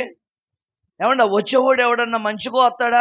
ఒక్కొక్కటి పీకలు తాగి ముక్కేయలేదని గొడవ, బకెట్ల మీద పోసుకోవటము, మొత్తం మీద రచ్చ చేసేస్తారు ఆ మందిరం. ఇప్పుడు ఆ మందిరం ఏమైపోద్ది? వీళ్ళు పోయిన తర్వాత మొత్తం అపవిత్రం అయిపోద్ది. కనుక దేవుడు ముందుగానే ఆలోచించి ఇలాంటి షరతులు పెట్టారు. ఈ స్థలాన్ని కానీ, ఇక్కడున్న పనిముట్లు కానీ ఎవ్వడు కూడా చేతితో ముట్టకూడదు. దేవునికి స్తోత్రం. పాస్టర్ గారు ఏం చేస్తాడండి పాపం? ఇవ్వకపోతే మందిరం మానేస్తారేమో. ఒక ఆత్మ విలువ ఒక దైవజనుడికే తెలుసండి. ఒక ఆత్మ విలువ, రూపాయి విలువ కష్టపడినోడికే తెలుస్తుంది. అవునా కదా? ఆ రూపాయి విలువ కష్టపడినోడికే తెలుస్తుంది. ఒక ఆత్మ మందిరానికి రాకపోతే ఆ దైవజనుడు ఎంత పరితపించిపోతాడో, దాని వెనకాల ఎంత బాధ ఉందో, ఇవ్వాలో ఇవ్వకూడదని ఆలోచిస్తూ ఉంటాడు. అలాంటప్పుడు నాలాంటి ఎంటర్ అయ్యాడు అనుకో, ఇలాంటి మాటలు చెప్తాడు. స్తోత్రం చెప్పండి. ఇప్పుడు చెప్పండి, మందిరంలోకి ఇచ్చిన వస్తువుని మరలా నీ ఇంటికి తీసుకెళ్ళొచ్చా? మరలా ఫంక్షన్లకు వాడొచ్చా? ఈ మందిరాన్ని భోజనాలకు వాడొచ్చా? దైవజనుడు దేవునికి అంకితం కాబట్టి, అంటే పాస్టర్ గారు అయితే పెట్టుకోవచ్చు అంటే దైవజనుడు ఎవరు? దేవుని వాడు. దైవజనుడు ఎవరు? ఆ సబ్జెక్ట్ కూడా వస్తుంది. ఈ దైవజనుడు ఎవరో, ఆయన కూడా ఏం చేయకూడదో అన్నీ ఈ వాక్యంలోనే ఉంటాయి. దేవునికి స్తోత్రం చెప్పండి. ఇప్పుడు మరలా చదువుకుందాం. 19వ అధ్యాయం 12వ వాక్యం మరలా చదువుకుందాం. నీవు చుట్టూ ప్రజలు మీద పడకుండా దాన్ని ముట్టకుండా ఉండినట్లు మేర అంటే పొలిమేర, ఏంటది? అడ్డుకట్ట వేయాలి. చదువమ్మ. మేరను ఏర్పరచాలి. నీవు ఈ పర్వతమును, ఎవరు? మీరా నేనా? నీవు అన్నాడా మీరన్నాడా? మీరు. దేవునికి స్తోత్రం. ఈ మాటలన్నీ ఎవరితో చెప్తున్నాడు? మోషేతో చెప్తున్నాడు దేవుడు. మీరు ఈ పర్వతము ఎక్కవద్దు. ఈ పర్వతం మీద ఎవరుంటారో తెలుసా? పరిశుద్ధుడైన యేసయ్య ఉంటాడు. ఆ పర్వతం మీద నుండి దేవుడు మీతో మాట్లాడతాడు. ఆ పర్వతాన్ని మీరు ముట్టకూడదు. ముడితే చెప్పండి ఏమైపోతారు? ఏమండి, నిబంధన మందస్సాన్ని మోసుకుంటూ వెళ్తా ఉంటే ఉజ్జా ఏం చేశాడు? చేయి చాపి పడబోతున్న మందస్సాన్ని పట్టుకున్నాడండి. వెంటనే అతడు ఏమైపోయాడు? చచ్చిపోయాడండి. దేనినైనా పట్టుకోవచ్చు, కానీ దేవుని మందిరంలో ఉన్న వస్తువును నువ్వు తాకకూడదు. ఇక్కడున్న ప్రతి వస్తువు కూడా దేవుని అభిషేకము చేత నింపబడుతుంది. ఆ మందసం పడుతుందండి. పడిపోతున్న మందసాన్ని పట్టుకోవడం తప్ప? చెప్పండి. పడిపోతున్న దాన్ని పట్టుకోవడం తప్ప? తప్పే. పడిపోవాలి. పడిపోతున్న మందసాన్ని ఎవరు పట్టుకోకూడదు. దావీదు ఆ మందసాన్ని చూసిన వాళ్ళందరూ భయపడిపోతున్నారండి. భయపడిపోతా ఎవరు కూడా దాన్ని పట్టుకోలేకపోతుంది. పడిపోతుంది. ఎడ్లు కాలు జారిపోయి పడిపోబోతున్నటువంటి ఆ మందసాన్ని ఈ ఉజ్జయ్య ఎప్పుడైతే పట్టుకున్నాడో వెంటనే అగ్ని వచ్చి అతను కాల్ చేసింది. అపవిత్రమైన వ్యక్తి పరిశుద్ధమైన దాన్ని చెప్పాలి ముట్టకూడదండి. ఇక్కడ దైవజనుడు ప్రభు బల్లారాధన ఇచ్చేటప్పుడు దైవజనుడు మాత్రమే దాన్ని స్పందించాలి. ఆ దైవజనుడు మాత్రమే. ఆఖరికి దైవజనురాలు కూడా దాన్ని ముట్టకూడదు. ఎందుకో తెలుసా? దైవజనుడు దేవుని అభిషేకము చేత నింపబడి ఉన్నటువంటి దైవజనుడు కనుక ఇప్పుడు ఆయనకి సహకారిగా దేవుడు ఒక దైవజనుడిని ఇచ్చాడు కాబట్టి ఆమె ఎక్కడ ఉండాలో అక్కడే ఉండాలి. పెత్తనం అంతా కూడా ఆమె కూడా చేయకూడదు. ఇది అభిషేకించబడిన స్థలం. ఇది అతి పరిశుద్ధమైన స్థలం. మీకు అర్థమయ్యేటట్లుగా చెప్తాను. నేను 2009లో కర్నూలులో సేవ చేస్తా ఉన్నా. ఇంచుమించుగా అక్కడికి ఎంతమంది వస్తారో తెలుసండి? 4000 మంది వస్తారు. ఎంతమంది చెప్పాలి? ఎంతమంది? 4000 మంది. అప్పుడు నేను పాస్టర్గా నాకు అభిషేకం ఇవ్వలేదు యేసన్న గారు. అప్పుడు పెద్ద పాస్టర్ గారు, యోహాను పాస్టర్ గారు అని ఉన్నాడు. అక్కడ పెద్ద పెద్ద గుండిగల నిండా ఆ ద్రాక్ష రసం తెచ్చి ఆ అసిస్టెంట్ పాస్టర్గా ఉన్న ఆయన వచ్చి అక్కడ పెట్టాడండి. నేను అప్పుడు చిన్న బ్రదర్నే అప్పుడే. ఆ తర్వాత ఆరాధన జరుగుతూ ఉంటే దాని మీద క్లాత్ కప్పారండి. క్లాత్ ఒకటి కప్పితే ఆ క్లాత్ అలా జారిపోయిందండి. జారిపోయిన క్లాత్ని తీసి మీదేశానండి. ఆ దైవజనుడు కొన్ని వేల మందిలో నన్ను ఏమన్నాడు తెలుసా? నీకు సైతాన్ని పట్టిందిరా నీకు అన్నాడు. నన్నండి. ఏమన్నాడు? నేనేం చేశాను చెప్పండి? ఆ ద్రాక్ష రసం గిన్నెల మీద నుంచి క్లాత్ ఏమైపోయింది? జారి పడిపోయిన ఆ గిన్నెని ఎందుకు తిట్టాడో నాకు అర్థం కాల. ఆ తర్వాత ఆయన వాక్యం చెప్తా అప్పుడు ఆ జనాలందరికి అర్థమయ్యే రీతిలో ఏమని చెప్పాడో తెలుసా? అభిషేకం లేకుండా నువ్వు దానిని ముట్టకూడదు. స్తోత్రం చెప్పండి. దేన్ని ముట్టకూడదు? మీకు కొన్ని తెలియదండి. బైబిల్ చదివితే కొందరు పరిశుద్ధుల దగ్గర నలిగితే, కొందరు పరిశుద్ధులైన దేవుని సేవకుల దగ్గర మీరు నలపబడితే, పెండబడితే కొన్ని మర్మాలు మీకు తెలుస్తాయి. ఆ తర్వాత అంతమందిలో దైవజనుడు నన్ను తిట్టాడని యేసన్న గారి దగ్గర పోతే, యేసన్న గారు నువ్వు పెట్టి సర్దుకొని వచ్చారా అని చెప్పేశానంటే ఆయన నా ఆఫీస్ రూమ్లోకి పిలిచి ఏం జరిగింది, ఏంటి, అంతమందిలో నిన్ను ఎందుకు తిట్టాడు, అసలు నేను తిట్టాల్సిన పని ఏం వచ్చింది అని అంటే, తర్వాత జరిగిందంతా ఇదేనంటే ఆ క్లాత్ ముట్టుకోవడానికి నాకేం లేదు. చెప్పాలి గట్టిగా. మీకు వందనాలమ్మా, అది గట్టిగా చెప్పండి. నాకేం లేదు, అభిషేకం లేదు. దేనికి? క్లాత్ ముట్టుకోవడానికి. తర్వాత సేవకుల మీటింగ్ జరుగుతూ ఉంది. సేవకుల మీటింగ్ జరుగుతూ ఉన్నప్పుడు పాస్టర్లు అందరూ లేచి నిలబడండి అన్నాడు. పాస్టర్లు అందరూ లేచి నిలబడ్డారు. వాళ్ళలో బ్యాచ్ పెళ్లి కాని వాళ్ళు ఉన్నారు, పెళ్ళి అయిన వాళ్ళు అందరూ ఉన్నారు. పాస్టరమ్మలు లేచి నిలబడండి అన్నారు. తర్వాత పాస్టర్లు అందరు కూర్చున్న తర్వాత ఆయన ఏమన్నాడో తెలుసా దైవజనుడు? మిమ్మల్ని పాస్టరమ్మలుగా ఎవరు అభిషేకించారు అని అడిగాడు. పాస్టర్ గారి భార్య ఏమైద్ది చెప్పండి? పాస్టరమ్మ అయిద్ది. అది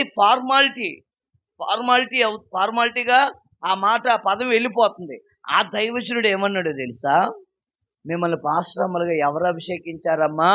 మిమ్మల్ని పాస్టరమ్మలు అని అంటున్నారు కదా అని అడిగితే వాళ్ళ నోట్లో నుంచి ఒక్క మాట ఇంకేమవుతుంది అంటే, పాస్టర్ గారిని చేసుకుంటే పాస్టర్ గారి భార్య ఏమైపోద్ది ఇప్పుడు చెప్పండి? అడుక్కు తినాము కూడా ఏమైపోద్ది ఇప్పుడు? గిన్నెలు దోమేమో కూడా ఏమైపోద్ది ఇప్పుడు? కారణం ఏంటి? పాస్టర్ గారిని చేసుకున్న భార్య కూడా ఏమైపోద్ది ఇప్పుడు? పాస్టరమ్మ గారు. దేవునికి స్తోత్రం. అప్పుడు ఆయన ఏం చెప్పాడో తెలుసా దానికి అర్థము? దైవజనుడిలో ఆమె దైవజనుడితో కలిసి చావో రేవో కష్టమో నష్టమో ఇరుకో ఇబ్బందో అన్నిటిని తట్టుకొని చావటానికైనా నేను రెడీగా ఉంటాను కాబట్టి అందుకే ఈ సేవకుడితో నేను చెయ్యి కలిపాను, ఈ సేవకుని వివాహం చేసుకున్నాను. సేవలో కష్టాలు నష్టాలు ఇరుకులు తినకపోయినా నాలుగు రకాలుగా మాట్లాడినా దాన్ని తట్టుకోగలిగిన అభిషేకం నీకుంటేనే ఆ దైవజనుడితో నీవు సేవ చేయగలుగుతావు. చప్పలు కొట్టండి గట్టిగా హల్లెలూయా. దైవజనుడు ఎంత కష్టపడుతున్నాడో ఆ కష్టాన్ని కూడా దైవజనురాలు ఏం చేసుకోవాలి చెప్పండి అమ్మా? సేవ దాన్ని షేర్ చేసుకోవాలి. దేవునికి స్తోత్రం. మా పాస్టర్ గారు గొప్పోడు, నేను కూడా గొప్పగా ఉండాలంటే కుదరదమ్మా. పాస్టర్ గారు ఒక మెట్టు పైన ఉన్నాడు అనుకో, పాస్టర్ గారు ఒక మెట్టు కిందే ఉండాలి. దేవునికి స్తోత్రం. ఇప్పుడు నేను ఎక్కడ కూర్చున్నాను, పాస్టర్ గారు ఎక్కడ కూర్చుంది చెప్పండి? నేను కూడా ఆయనలో సగం అని చెప్పి ఆయన ఒళ్ళో కూర్చుంటే చెప్పండి, ఆయన పక్కన కూర్చుంటే అవకాశాన్ని మనం ఏం చేసుకోవాలి తెలుసా? సద్వినియోగం చేసుకోవాలి. దేవునికి స్తోత్రం. అంటే పాస్టర్ గురించి చెప్తున్నాడు ఏంట్రా అని అనుకోమాకండి. నేను వాళ్ళని ఎందుకే చెప్పానంటే, దేనినైనా ఈ అతి పరిశుద్ధ స్థలములో నిలబడాలి అని అంటే అభిషేకం ఉండాలి. ఇప్పుడు ఈ దైవజనుడికి ఏ అభిషేకం అయితే ఉందో అదే అభిషేకాన్ని దైవజనురాలు కూడా దేవుడు ట్రాన్స్ఫర్ చేశాడు. దేవునికి స్తోత్రం. ఈ సంఘంలో ఇక్కడ నిలబడి దైవజనుడు మాట్లాడొచ్చు, దైవజనురాలు కూడా మాట్లాడొచ్చు. కొన్ని డినామినేషన్లు ఉన్నాయి, స్త్రీ సంఘంలో మౌనంగా మూతి ముడుచుకొని ముసుగు లేకుండా ఇవన్నీ దెయ్యాల బోధలండి. ఈ పరిశుద్ధ స్థలంలో ఎవరు ఉండాలి తెలుసా? అభిషేకించబడిన వారు మాత్రమే ఉండాలి. దేవునికి స్తోత్రం. ఈ పరిశుద్ధ స్థలంలో ఉన్న ఏ వస్తువు కూడా మీరు ముట్టకూడదు, తాకకూడదు, దాన్ని ఆశించకూడదు. దేవునికి స్తోత్రం. కావాలంటే ఈ మందిరంలోకి మీరు తెస్తానే ఉండాలి, కానీ ఈ మందిరంలో ఉన్న వస్తువు పొరపాటున మీరు ముట్టుకోకూడదు. దేవునికి స్తోత్రం. అదే చెప్పాను, మీరు ఈ పర్వతాన్ని మీరు ముట్టకూడదు. ముడితే ఏమైపోతారు?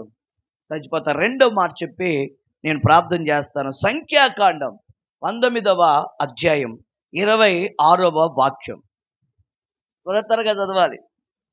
సంఖ్యాకాండం 16వ అధ్యాయము 26వ వాక్యం. అది కూడా లేదా? 16వ అధ్యాయం కూడా లేదా?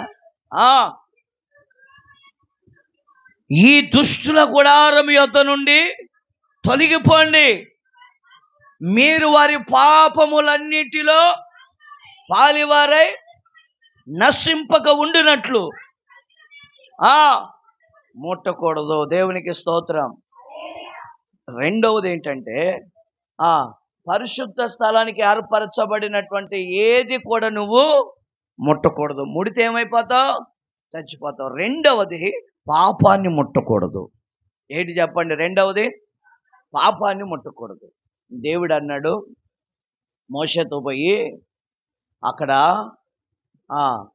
అభిరాము దోతాం వాళ్ళు ఉన్నారు, వాళ్ళు పాపం చేసేసారు, వాళ్ళ ద్వారా పాపం అంతా ఇశ్రాయేల్ ప్రజలకి సంప్రాప్తం అయిపోతా ఉంది. వాళ్ళ ద్వారా ఆ పాపం వీళ్ళ మీదకి రాకుండా ఉండినట్లు వెళ్ళిపోయి ఆ ప్రజల్ని వారి గుడారాల్లో నుంచి బయటికి తీసుకొని వచ్చేయి అని మోషేతో దేవుడు చెప్పాడండి. ఈ మోషే వెళ్ళిపోయి ఈ కోరాము అభిరాము వీళ్ళు ఉన్నారు కదా, వీళ్ళ ద్వారా ఈ పాపం ఈ ప్రజల్లోకి గుడారాల్లోకి వచ్చేసిందని తెలిసి వీళ్ళు చేసిన పాపం ఈ ప్రజలు కూడా ముట్టకుండా ఉండునట్లుగా వెళ్ళి వెంటనే వాళ్ళని ఏం చేస్తావు, ఆ గుడారములో నుంచి, ఆ ప్రజల మధ్యలో నుంచి, అపవిత్రమైనటువంటి వారి మధ్యలో నుంచి వాళ్ళని బయటికి వెళ్ళమని చెప్పు.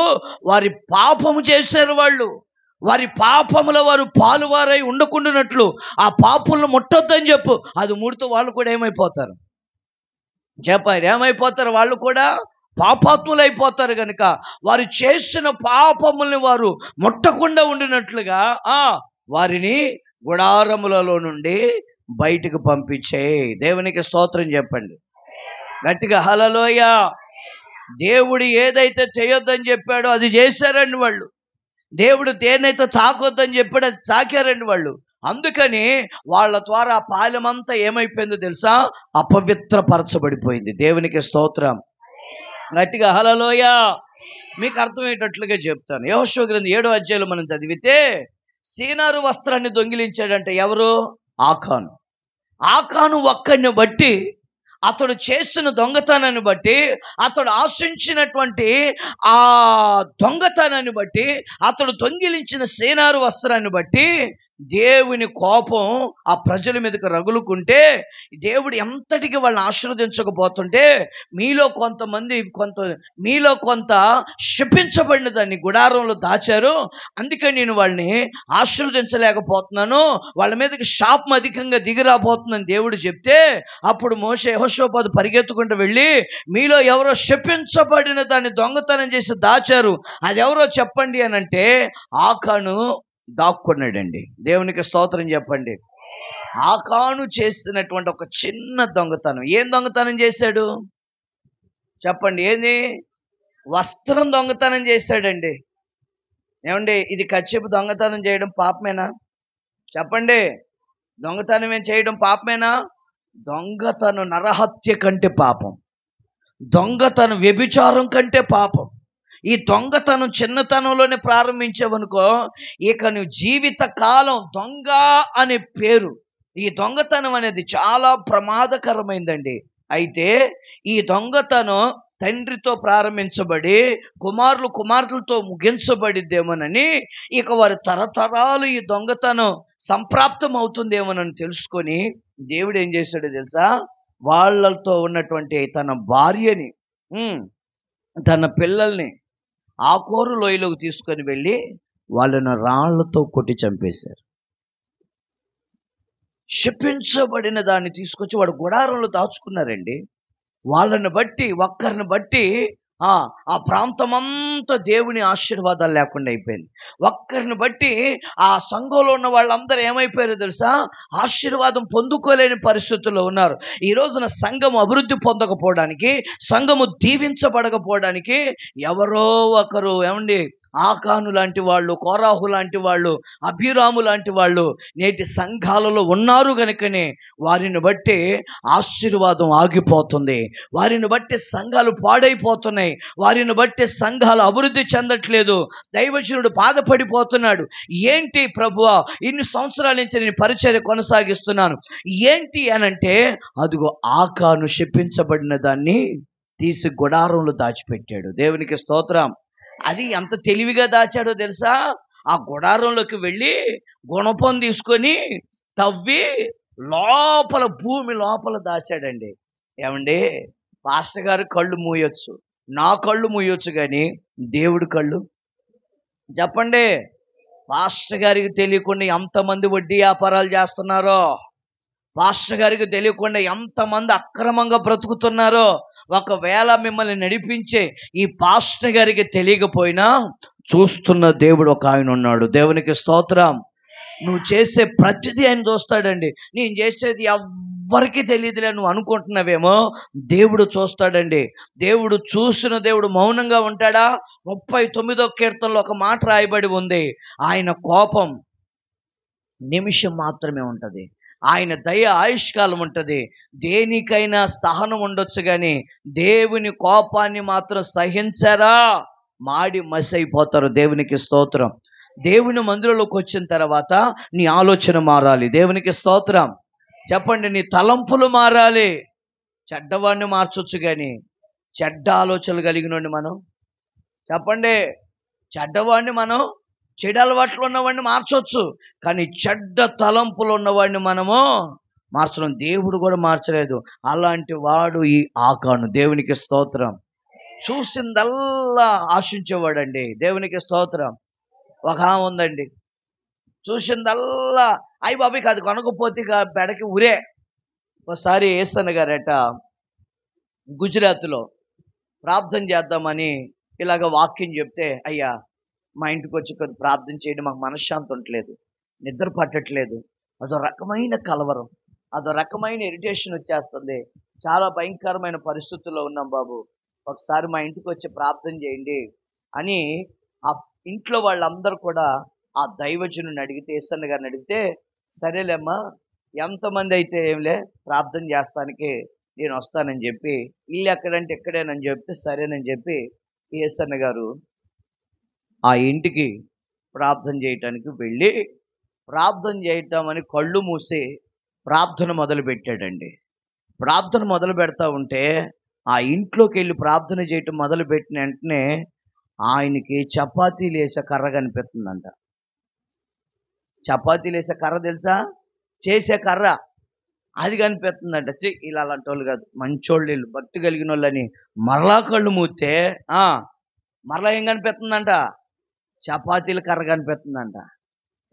మరలా వాళ్ళ మీద చెడాలు అభిప్రాయం లేదు. మరలా కళ్ళు మూసి తీరా చూస్తే ఇది ఏమన్నా భ్రమ ఏంటను, మరలా కళ్ళు మూస్తే దేవుడు అన్నాడంటూ ఒరెప్పించోడా, నేను చూపించింది భ్రమ అంటావేట్రా, అడగాలే. నీకు ప్రార్థన చేసేటప్పుడు నీకు ఎందుకు చూపించాను నేను, అలాంటి వాళ్ళు కాదంటావేటి, అడగాలే అన్నాడు. వెంటనే అమ్మ నేను ఒక మాట అడుగుతాను చెప్తావా అంటే, ఏం చెప్పండి అని అంటే, మీది కాని వస్తువు ఏదైనా చపాతీ కర్రలా అంటే, అదుగా ఆ మాట చెప్పేసరికి ఇక భర్త ఇక పైకెక్కాడండి. ఏమండి ఈ పనికి మళ్ళీ చెప్పానండి, ఇల్లు ఖాళీ చేసేటప్పుడు మేము ఇంట్లోకి వచ్చే ముందు ఆ చపాతీల కర్ర అక్కడే ఉందండి. మరలా ఈ ఇల్లు ఖాళీ చేసి ఆ ఏరే ఇంట్లోకి వెళ్ళేటప్పుడు అన్ని సర్దిందండి. ఈ సూపంతా చపాతీల కర్ర మీదే ఉందంటే ఆమెకి. ఆ కర్ర తీసి సంచిలో వేసేదాకా ఆమెకి తీపరం ఆగట్లేదంట. మంద కాని వస్తువు సంచిలో ఎందుకమ్మా, వద్దే బాబా అంటే, ఈ ఆడవాళ్ళు మామూలు వాళ్ళండి, వీళ్ళ కళ్ళు ఎలాంటి కళ్ళు, రంగుల ప్రపంచం, బటర్ఫ్లై.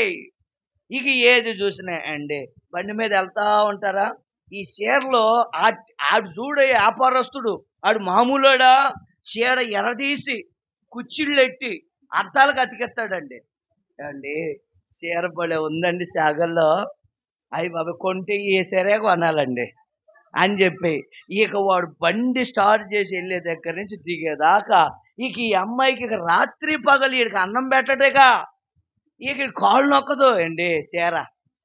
ఇంక రాత్రికి అదంతా అండి చీర అండి, రాత్రి కల్లోకి అదే, బాత్రూమ్కి వెళ్ళినా చీరే, ఎక్కడికి వెళ్ళి అదే చీర అంట. ఇక భర్త రాంగల్ని అండి, ఇంకా మర్చిపోలేదా చీర గొడవా, అదేంటోనండి ఆ చీర నా కళ్ళల్లో ప్రింట్ అయిపోయిందండి. ఏమైపోయింది, వేయించుకోపోయావా, ప్రింట్ అయిపోయిందండి. ఇక చూడండి ఆ చీర ఎంత అని అడిగితే వీళ్ళ స్తోమతకు మించి ఇక చూడండి వీళ్ళ మధ్యలో ఈ ప్రారంభమైందండి. కొంటే ఆ చీర కొను, లేకపోతే నీకు నాకు ఏడొక సీట్లే. దేనికాడా, చీర కాడా. ఆయన సంపాదన ఎంతో తెలియదా కొంతమందికి, తెలీదు కొంతమందికి. భర్త ఎంత సంపాదిస్తున్నాడో కొంతమంది ఆడవాళ్ళండి, మీరు కాదులే, మీరు మంచోళ్ళే, కొంతమంది ఆడవాళ్ళండి భర్త జోబులో ఎంత ఉందో కూడా చూడరండి. నేను ఆ మధ్య ఒక వీడియో చూశానండి. భర్త బయటికి వెళ్తా ఉంటే భర్త ఆ హ్యాంగర్కు ఉన్న షర్ట్ తీసి అలా తగిలించుకొని ఆయన బటన్స్ అవి పెట్టుకుంటా ఉంటే భార్య ఏం చేసింది, పర్సు చూస్తే దాంట్లో 20 రూపాయలు ఎంతో ఉన్నాయి. అమ్మో నా భర్త బయటికి వెళ్తాడు, ఏదో ఒకటి కొనుక్కుంటాడు, ఆయనకి డబ్బులు లేవేమో అని చెప్పి భార్య దాచుకున్న డబ్బులు తీసి అతను పర్సులో పెట్టిందండి. తప్పలు కొట్టచ్చు కదా. దేవునికి స్తోత్రం. ఆమె ఎవరో పెడితే మాకెందుకండి, మాదంతా తీసే బ్యాచ్ అండి. ఏ బ్యాచ్ మన బ్యాచ్? భర్త జోబు ఫుల్గా ఉందంటే తీసి తెల్లారికి లేచి డబ్బుల్లో చూస్తే, ఏ అమ్మాయి డబ్బులు ఏమైనాయి అంటే, పాలోడికి ఇవ్వద్దా? ఎవడికి? పాలోడికి ఇవ్వద్దా? పేపరోడికి ఇవ్వద్దా? మొత్తం ఇంత లిస్ట్ పెడుతుందండి. తెల్లారి లేచి సాయంత్రం ముగించే లోపే వీడి సంపాదన అంతా ఇంట్లో సాలదండి. అంతమందికి ఆలోచన ఉండదండి. నా ప్రియమైన దేవుని పిల్లలారా, అప్పుడు ఆ దైవజనుడు అన్నాడు, అమ్మా, నీది కాను వస్తువు ఈ ఇంట్లో ఉన్నంత కాలం నీ కుటుంబానికి ఏమి లేదు. చెప్పండి. ఏమో కొంతమంది ఆ ఇంట్లో పోగేసుకుంటా ఉంటారు. ఏమో నాకు తెలియదు. ఒక ఆమె ఉందండి, ఆ ఇంట్లో గ్లాస్ ఉండదు, సొమ్ము ఉండదు, గంట ఉండదు, ఏముండదు, మొత్తం పోగేస్తా ఉంటుంది పిచ్చదానిలాగా. మలకపిల్ల ఒక పిచ్చ ఉందండి, ఏం కనపడదు, అలా లాక్కొస్తా ఉంటుంది. అలా లాగుతూ ఉంటుంది. ఆ చెట్లకు ఆకులు ఉండవు, ఏముండదు, అలా పట్టుకొని గాల్లో లాగుతూ ఉంటుంది. ఏంటో కొంతమందికి ఎంత ఉన్నా కూడా ఇంకా పోగేసుకోవాలా, ఇంకెన్ని బట్టలు ఇంకా పోగేసుకోవాలా. దేవుడు అంటున్నాడు అపవిత్రమైనది ఏది కూడా నీ ఇంట్లో, చెప్పండి, ఏది కూడా నీ ఇంట్లో ఉండదు. ఒకవేళ ఉంటే నీకు ఆ ఇంటికి శాపం. దేవునికి స్తోత్రం. 10 ఆజ్ఞలు దేవుడు ఒక మాట చెప్పాడు, ఏమని? నీ పొరుగు వానిది ఏది కూడా ఆశించొద్దని చెప్తే మనోళ్ళు ఏదైతే చేయొద్దంటాం అదే చేస్తారండి. నేను దేవుడి దగ్గర ఒకటే తీర్మానం చేసుకున్నా, బైకు కానీ, సైకిల్ కానీ, కారు కానీ దేవుడు నాకు ఇచ్చేంత వరకు ఎవరి దగ్గర కూడా బైక్ పొరపాటును కూడా అడగను నేను ఎవరిని. దేవుడిస్తే తీసుకుంటా, దేవుడిస్తే వాడుకుందాం, లేకపోతే లేదు. దేవునికి స్తోత్రం. మాకు దైవజనులు యేసన్నగా నేర్పించారండి అనుభవాలని. ఒరే, నీకు ఏదన్నా అవసరం వచ్చిందనుకో ఎవరిని అడగాలి? దేవుడిని అడుగు, దేవుడు నీకు ఇస్తాడు. దేవుడు ఇచ్చాడు అనుకో ఎవడు తీసుకోడు. అదే పక్కనోడు ఇచ్చాడు అనుకో లాక్కుంటాడు, నాది నాకు ఇచ్చేయని. అప్పుడు అవమానపరచబడతావు. దేవుడిచ్చేంత వరకు నువ్వేం చేయాలో తెలుసా? ఓపికతో కనిపెట్టాలి. నీ భర్త కష్టం మీద ఆధారపడొద్దండి. నీ కష్టార్జితంతో నువ్వు నీ బతుకు. భర్త కష్టపడతాడు. భర్త ఆలోచనలో ఒకసారి భార్యాభర్తలు అంటే ఇద్దరు కూర్చున్నారంట ఎదురెదురుగా. భర్త అంట భార్య మీద చెయ్యేశాడంట. భార్య మీద చెయ్యేస్తే తన జాతకం అంతా తెలుసుకుందని భర్త తలలో బంగారం కొనాలని ఆశ ఉందంట, పట్టు చీర కొనాలని, మేడ మీద మేడ కట్టాలని, కారులో తిరగాలని ఆయనకి కనిపిస్తుందంట. సరే నేను చెప్పి నా వంతు వచ్చిందని చెప్పి భార్య తీసి భర్త తల మీద చేయేస్తే దేవుడు ఆమెకు చూపించాడంట, భర్త మనసులో ఎన్ని ఆలోచనలు తెలుసా? ఏమండి, ఆ భర్త అప్పులు కట్టాలని ఇవన్నీ చూపిస్తే ఆనాటి నుంచంట ఆ కుటుంబము, భార్యాభర్తలు ఇద్దరు కలిసి ఎదుటి వ్యక్తికి హాని చేయకుండా ఆ కుటుంబం ఎలా ఉందంటే అనేకులకు ఆదర్శ దంపతులుగా మార్చబడ్డారు. దేవునికి స్తోత్రం చెప్పండి గట్టిగా గట్టిగా హల్లెలూయా. ఒక్క ఆకానును బట్టి ఆ ఇంట్లో వాళ్ళందరికీ ఏమొచ్చింది? మరణం. దేవునికి స్తోత్రం చెప్పండి.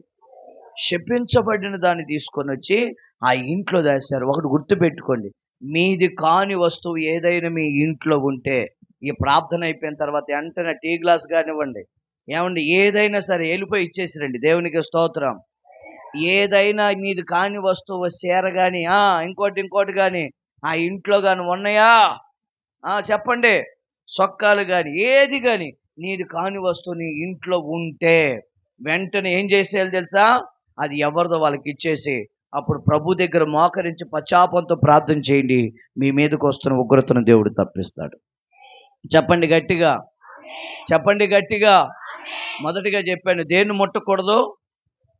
పర్వతాన్ని, పరిశుద్ధ స్థలాన్ని ముట్టకూడదు. దానిలో ఉన్న వస్తువుని చేతితో తాకకూడదు. రెండవది చెప్పాను, పాపాన్ని మనము ముట్టకూడదు. దేవునికి స్తోత్రం చెప్పండి గట్టిగా హల్లెలూయా, హల్లెలూయా. పాపం మనల్ని పట్టిస్తుంది. పాపం మనల్ని పట్టిస్తుంది. ఒకసారి ఏం జరిగిందంటే, ఒక అమ్మాయి ఒంటి నిండా బంగారు నగలు దిగేసుకొని నన్ను చూడు, నా సోకు చూడు అని టిక్ టాక్ చేసుకుంటూ పోతుంది రోడ్డు మీద. ఈ అమ్మాయి ఒంటి నిండా బంగారం ఉన్న సంగతి ఒక దొంగోడు ఏమంటే చూసి ఆ అమ్మాయిని వెంబడిస్తా ఈ అమ్మాయి కోరిమావుల్లో దిగి కోరిమాము నుంచి కాస్త లోపలికి వెళ్ళాలండి. లోపలికి వెళ్ళాలి. ఈ అమ్మాయి దిగింది. ఈ అమ్మాయి వెనకాల ఈడు కూడా బయలుదేరాడు.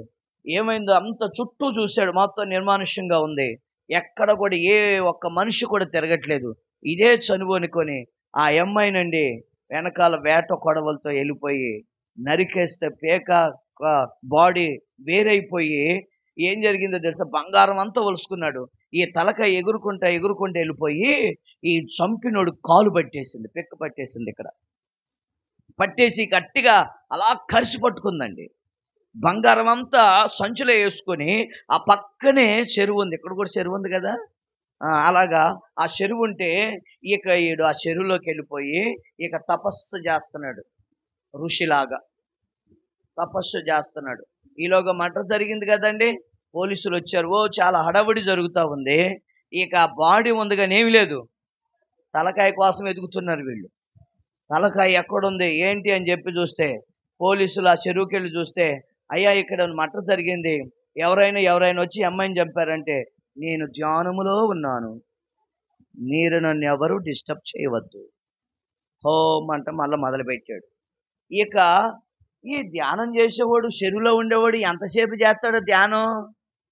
ఉదయం నుంచి సాయంత్రం దాకా చేస్తాడా? పోలీసు వాళ్ళు మామూలు వాళ్ళ? ఒరే చేసేవాడు ఒక 5 నిమిషాలు 10 నిమిషాలు చేస్తాడు. ఈ రేటో ఉదయం మనం వచ్చిన కాడి నుంచి సాయంత్రం దాకా ఏడా ఉన్నాడని చెప్పి ఈ పోలీసు వాడు చెయ్యి పట్టుకొని లాగితేనండి, ఆడితో పాటు ఏమొచ్చింది? తలకాయ వచ్చింది. సంఖ్యాకాండంలో మనం చదివితే నువ్వు చేసిన పాపమే నిన్ను పట్టిస్తుంది. దేవునికి స్తోత్రం. నువ్వు చేసే పాపం నిన్ను పట్టిస్తుంది. నేను చేసే పాపం ఎవ్వరికీ తెలియదు అని అనుకుంటున్నావేమో. భార్య చేసే పాపం భర్తకు తెలియకపోవచ్చు, భర్త చేసే పాపం భార్యకు తెలియకపోవచ్చేమో, కానీ చూసే దేవుడు ఒక ఆయన ఉన్నాడు. నువ్వు ఏదైతే చేసావో అదే పాపం నిన్ను బట్టబయలు చేస్తుంది. ఏమండి ఈ గదుల్లో వీధుల్లో ఏమండి రహస్యంగా చేసే బట్టబయలు చేసేస్తాడు దేవుడు. నేను చేసేది ఎవ్వరికి తెలియదని చెప్పేసి ఇష్టానుసారంగా ప్రవర్తిస్తున్నారేమో. దేవుడు అంటున్నాడు, సమరయ స్త్రీతో అంటున్నాడు, అమ్మాయి నీకు 5 భర్తలు ఉన్నారు. ఇప్పుడు ఉన్నవాడు కూడా చెప్పాలి, ఇప్పుడు ఉన్నవాడు కూడా నీ వాడు కాదు అని అంటే, అప్పుడు ఈ అమ్మాయి ఏం చేసిందో తెలుసా, ఊర్లోనికి వెళ్ళి కొండ విడిచిపెట్టి, ఇగో నేను చేసినవన్నీ నాతో చెప్పిన వాడిని మీరు చూద్దురు రండి అని చెప్పి ఈమె మారింది. ఈమె పాపాన్ని విడిచిపెట్టింది. ఊరందరినీ యేసు ప్రభు పాదాల దగ్గర తీసుకొచ్చింది. చప్పట్లు కొట్టిన గట్టిగా హల్లెలూయా. ఈ రోజున నువ్వు మారితే చాలు, ఈ వీధి మారిపోద్ది. నువ్వు మారితే నీ నడక, నీ ప్రవర్తన, నీ తీరు మారితే అనేకులు మార్చబడతారు. నీ సాక్ష్యాన్ని బట్టి ఈ ప్రాంతం అంతా మారిపోద్దండి. నీ సాక్ష్యం ఎలా ఉండాలో తెలుసా? ఈమె నీతిమంతురాలండి, ఈమె పరిశుద్ధురాలండి అని చెప్పే స్థాయిలో నీ భక్తి ఉండాలి. దేన్ని ముట్టకూడదు చెప్పాలి. రెండవదిగా దేన్ని ముట్టకూడదు? పాపం ముట్టకూడదు. 3వ మాట ముచ్చటగా చెప్పి ముగిచ్చేస్తాను చూడండి. కీర్తన గ్రంథం 104 కీర్తన 14వ వాక్యం. 104 అమ్మా? 104 కీర్తనేనా? 105? 104 కీర్తన ఎన్నో వాక్యం బాబు? ఓకే నేను తప్పు చెప్పాను. 105 చదువు బాబు. నేను అభిషేకించబడిన వారిని ముట్టకూడదని, నా ప్రవక్తలకు కీడు చేయకూడదని ఆయన ఆజ్ఞ ఇచ్చాడు. దేవునికి స్తోత్రం.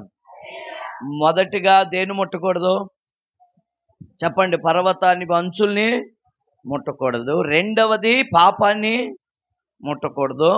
3వది అభిషేకించబడిన వారిని ముట్టకూడదు. దేవునికి స్తోత్రం. ఎవరిని ముట్టకూడదు? అపవిత్రమైన దాన్ని ముట్టకూడి, అలా ముడితే నేను వారిలో ఉండను, వారితో నేను సంచరించను అన్నారు. ముట్టితే ఏమైపోతారో ఇప్పుడు మనం చదువుకున్నటువంటి వాక్య భాగంలో మనం చదువుకున్న ఆఖరి మాట ఏంటంటే, నేను అభిషేకించబడిన వారిని నీవు చెప్పాలి. ఎవరు? ఒకసారి ఏం జరిగిందంటే, ఈ సౌలు దావీదును చంపుదామని ఎన్నోసార్లు ఏట విసిరాడు. ఎవరో అసలు ఈ సౌలు దావీదు ఎవరో? మామ. వాళ్ళు 2 పిల్లనిచ్చిన మామే. ఎవడైతే గొల్లియాతుని చంపుతాడో నా కూతురిని ఇస్తాను, ఈ రాజ్యానికి రాజును కూడా నేను చేస్తాను ఆయన అన్న మాటను బట్టే దావీదు బలం తెచ్చుకొని యెహోవా పేరట ఆ యుద్ధానికి వెళ్ళి ఆ గొల్లియాతుని చంపేసి కూతురిని దక్కించుకున్నాడు, రాజ్యాన్ని దక్కించుకున్నాడు, రాజుగా మార్చబడ్డాడు. ఇంత చిన్న వయసులో అంత పెద్ద రాజ్యాన్ని పరిపాలిస్తుంటే ఇతడు చేసిన సాహసానికి అక్కడ ఉన్నటువంటి స్త్రీలందరూ కూడా ఏం చేస్తున్నారు తెలుసా?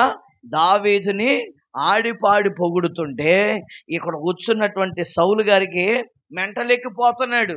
నా వెనకాల వచ్చిన బచ్చాగాడిని పొగుడుతా ఉంటే నేనేమన్నా గాజులు తొడుక్కున్నానా, నేనేమన్నా అలాగొన్నానా ఇలాగొన్నానని ఎర్రెక్కిపోయి అసలు ఈ పొగడ్తలన్నిటికీ నేనే కారణం, ఆడిని చంపితే ఆడు చచ్చిపోతాడు, ఆ తర్వాత జేజేలన్నీ ఆ స్తోత్రాలన్నీ నాకే వస్తాయి అని చెప్పి ఇప్పుడు దావీదు మీద ఏం ప్లాన్ చేశాడు? మర్డర్ ప్లాన్ చేశాడు. ఇప్పుడు ఎవరిని చంపడానికి? దావీదును చంపడానికి. అయితే దావీదును చంపేదానికి కూడా కూతురు చేత ఏం పెట్టించాడు? విషం పెట్టించేదానికి కూడా తినకూడదు విషం పెట్టి చంపించాలనుకున్నాడు. దేవుడు అక్కడ కూడా దావీదుని దేవుడు కాపాడాడు. ఈట తీసుకొని పొడిచి చంపేద్దాం అనుకున్నాడు, అక్కడ కూడా దావీదుని దేవుడు కాపాడాడు. దేవునికి స్తోత్రం. సౌలు చేతులు బలి కాకుండా ఉండడానికి పలుమార్లు సౌలు చేతిలో నుండి దావీదుని దేవుడు చెప్పాలి కాపాడుతూ వచ్చాడు. అయితే ఒకానొక సౌలు తరుతా ఉంటే మొత్తం మీద ఈ దావీదుతో ఉన్న సైన్యం అంతా ఒక గుహ దగ్గరికి వెళ్ళి పడుకున్నారండి, అలసిపోయి. వీళ్ళు అలసిపోయారు, వీళ్ళు అలసిపోయారు.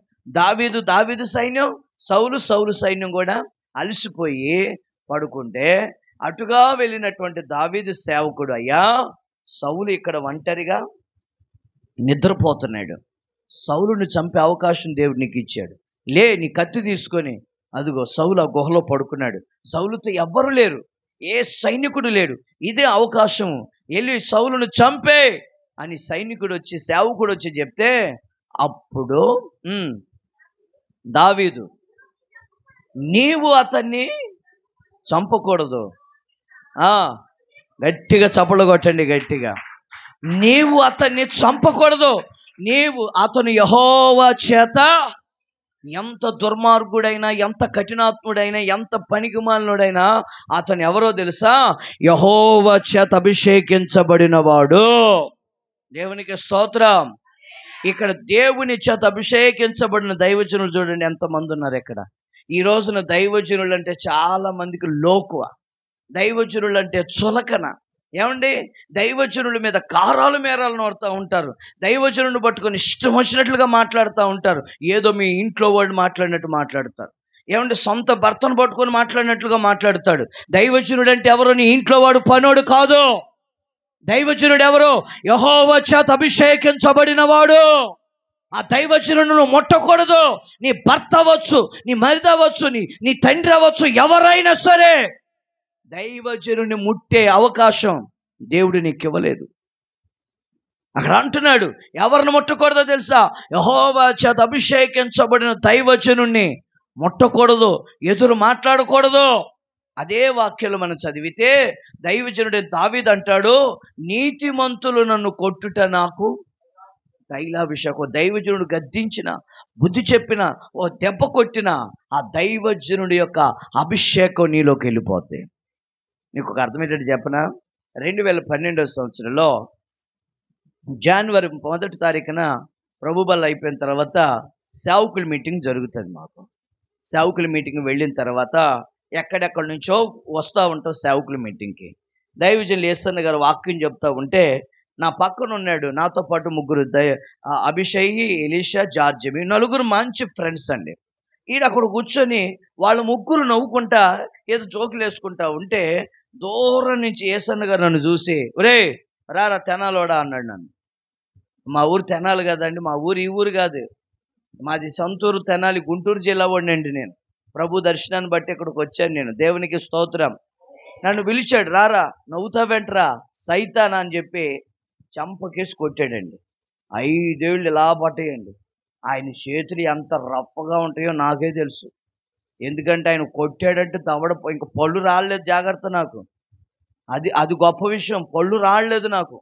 అలా కొడితేనండి ఈ ముఖమంతా వాసింది. ఎర్రగున్నాను కదండీ! ముఖమంతా వాసి కళ్ళల్లో నుంచి నీళ్ళు అలా కారిపోతే మా చెల్లి కూడా మినిస్ట్రీలోనే సేవ చేస్తుందండి. ఇప్పుడు అమరావతిలో పెద్ద సిస్టర్ మా చెల్లి.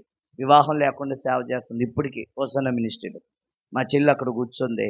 నన్ను అలా కొట్టేసరికి కళ్ళంబడి నీళ్లు పడేసరికి అక్కడున్న మా చెల్లి ఏడిసింది. కొంతమంది సేవకులు కూడా బాధపడిపోయారు. కొత్త సంవత్సరం రోజు ఈడు అలా చూస్తున్నారు. కొత్త సంవత్సరం రోజు ఈడు దవడబాకలు కొట్టించుకున్నాడు. ఏ పనికి మళ్ళీ పని చేసి ఉంటాడో అని మీకులాగా ఆలోచిస్తున్నారు కొంతమంది. అసలు నవ్వింది ఒకడు, కొట్టింది నన్ను. తర్వాత అయిపోయిన తర్వాత ఇక్కడ కూర్చోరా అన్నాడు. ఆ పక్కనే కూర్చోబెట్టుకున్నాడు. వాక్యం చెప్తున్నాడు, నన్ను చూస్తాడు. నేను పొరపాటున తలెత్తట్లా. మంచి కోపం మీద ఉన్నాను. సీరియస్గా ఇక ఉడుకు రక్తం కదా ఆయన. ముసలాడు కోడితే దెబ్బకి బీపీ షుగర్ మొత్తం పెరిగిపోద్ది ఆయనకి. ఆయన ఎవరు చెప్పండి? నాకు అసలే కోపం ఇక మహం మెంటలోని నేను. మాట అంటే తోసుపం బుస్సని లేచి నిలబడతాను నేను. అలాంటోడిని ఒక దైవజనుడి దగ్గర దేవుడు నా ఆగాన్ని అణిచివేశాడండి. అంత పొగరబట్టున్నాను నేను. అంత కోపం నాకు. కట్టలు తెంచుకొని వస్తుంది. అలా కొట్టేసరికి 5 ఏళ్ళు అలా పడ్డాయండి. కళ్ళమట్టి నీళ్ళు. అలా కూర్చోబెట్టుకున్నాడు. 100 మంది సేవకులు అక్కడ. మా చెల్లి అక్కడ ఉంది. అందరూ దైవజనులు అందరూ ఉన్నారు. ఏమంటే నన్ను కొట్టేసరికి కొంతమంది నవ్వారు. అయితే నన్ను అలా కూర్చొని వాక్యం అంతా అయిపోయిన తర్వాత నన్ను పిలుస్తుంటే నేను లేవలేదు. ఎరా మనం సేవకులం, మనమే మాదిరి లేకపోతే సంఘానికి ఏం చెప్తామంటే ఎందుకు నవ్వావంటే, నేను నవ్వలేదు, నా పక్కనున్నవాడు నవ్వాడు, నేను నీకు కనపడ్డాను, అయినా మీరు చూసుకోవాలి కదా అన్న అంటే, మరి ఆ మాట చెప్పొచ్చు కదా. చెప్పేదాకా ఎక్కడిచ్చావు? దవడ బగలు కొట్టేసావు కదా. ఇట్లాగే మాట్లాడాను నేను ఆయనతో. చెప్పేదాకా ఎక్కడిచ్చావన్న అవకాశం. ఇక పెద్దవాళ్ళకి ఎదురు చెప్పకూడదు కాబట్టి నేను మౌనంగా ఉన్నాను. ఆయన దగ్గర పిలిచినాను. అలా వాటేసుకొని శారదా కాలనీకి వచ్చి కనపడరా అన్నాడు. శారదా కాలనీకి వెళ్ళిన తర్వాత ఆయనను పిలిచండి, నాతో పాటు కూర్చోబెట్టుకొని భోజనం పెట్టి పెద్ద సూట్ కేసు కొన్నాడండి. ఏంటిది? ఎంత పెద్ద సూట్ కేసు కొని ఇచ్చాడు. ఇప్పుడు కోంది నా దగ్గర అది. ఎంత పెద్ద సూట్ కేసు కొడితే దాంట్లో అది ఈడ్చుకొని పోరా అన్నాడు. దాంట్లో బట్టలు ఇచ్చాడండి. దాంట్లో కానుక పెట్టాడండి. అసలు ఎవరన్నా పేద సేవకులు ఆయన దగ్గరికి కానీ పోతే, ఒకసారి నేను వినుకొండలో సేవ చేస్తూ ఉంటే, పాస్టర్ గారు వినుకొండలో సేవ చేస్తూ ఉంటే మాకు మోటార్ సైకిల్ కావాలని ఎప్పుడు 2 సంవత్సరాల క్రితం ఆయన పిటిషన్ అయితే, ఆ 2 సంవత్సరాల తర్వాత 3వ సంవత్సరం బైక్ వస్తే అది మేము తీసుకొని గుంటూరు దాటి మేము పేరేచర్ల దాకా వెళ్ళి నల్లబాడి దాకా వెళ్ళాం.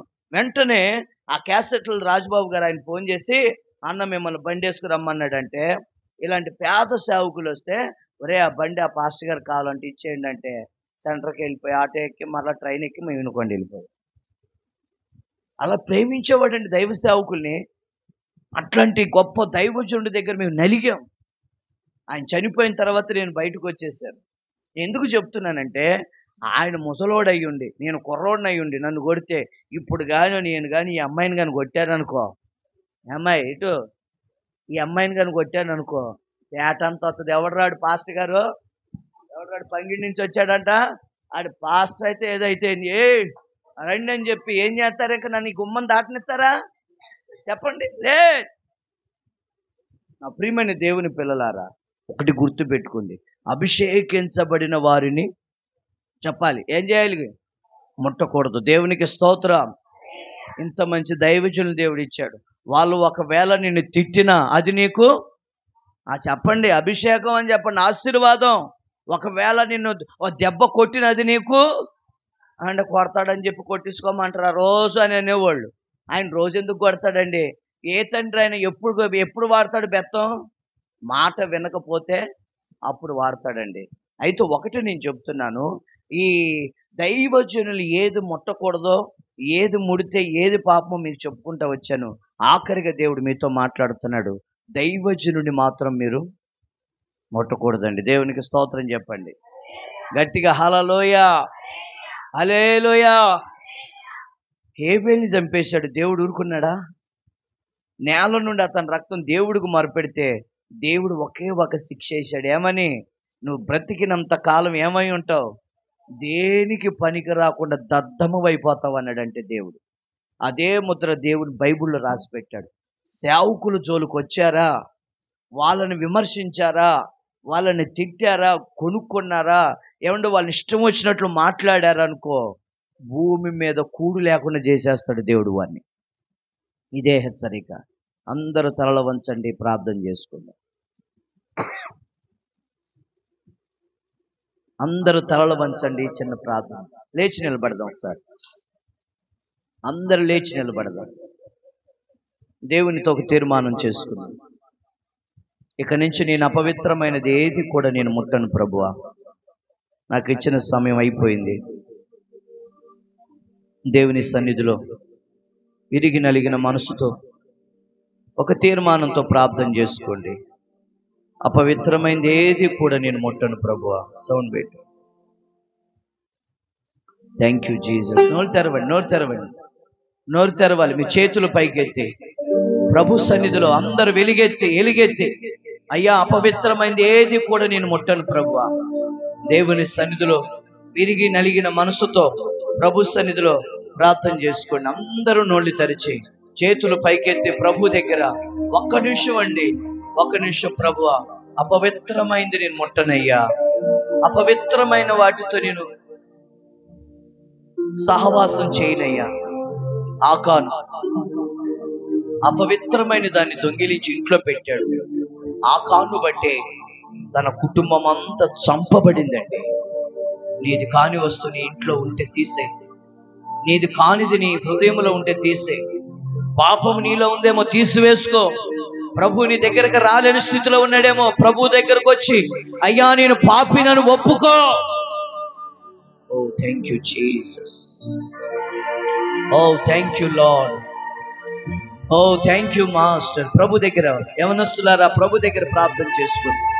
అందరూ నోళ్ళు తెరిచి ప్రభు దగ్గర ఒప్పుకోండి. ఈ ఉపవాస కూటాలు కప్పుకునే కూటాలు కాదు. వ్యక్తిగతంగా పాపాన్ని దూరం చేసుకుంటానయ్యా. అపవిత్రమైనది నేను ముట్టనయ్యా. పరిశుద్ధ స్థలములో ఉన్నది ఏది కూడా నేను ముట్టను ప్రభు అని ఒక తీర్మానంతో ప్రార్థన చేసుకోండి. Hallelujah, hallelujah, hallelujah. Thank you Jesus. Thank you. ప్రతి ఘోర పాపమును కడుగును మన యేసయ్యా రక్తము. మన శిక్షను తొలగించెను, సంహారమునే తప్పించెను. యేసు రక్తము, రక్తము, రక్తము. యేసు రక్తము, రక్తము, రక్తము. అమూల్యమైన రక్తము, నిష్కలంకమైన. గట్టిగా చప్పట్లు కొడుతూ ఎవరే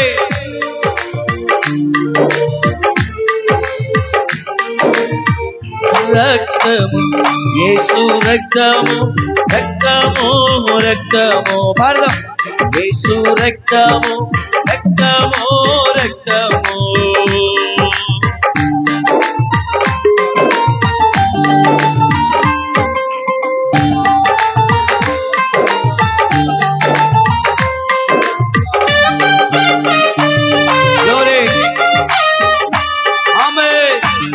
చప్పట్లు కొట్టాలి, చప్పట్లు.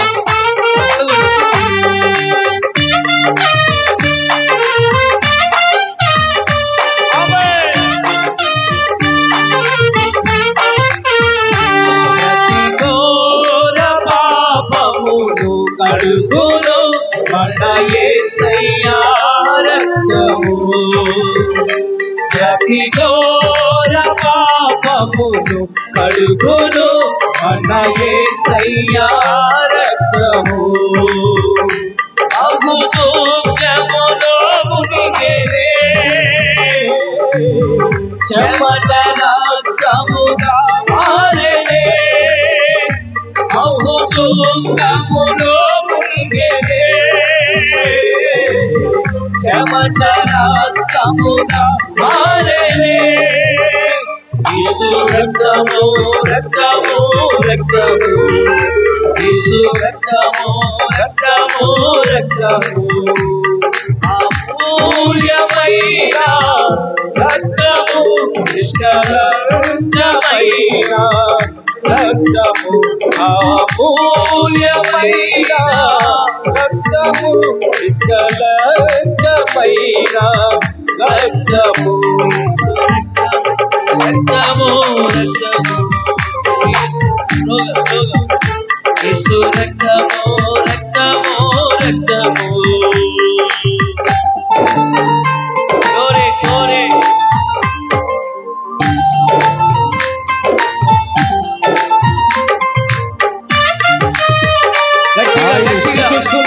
దుఃఖములను నాట్యముగా మార్చబడుతుంది. చాలతో స్తుతిస్తాం. ఆమేన్. yes.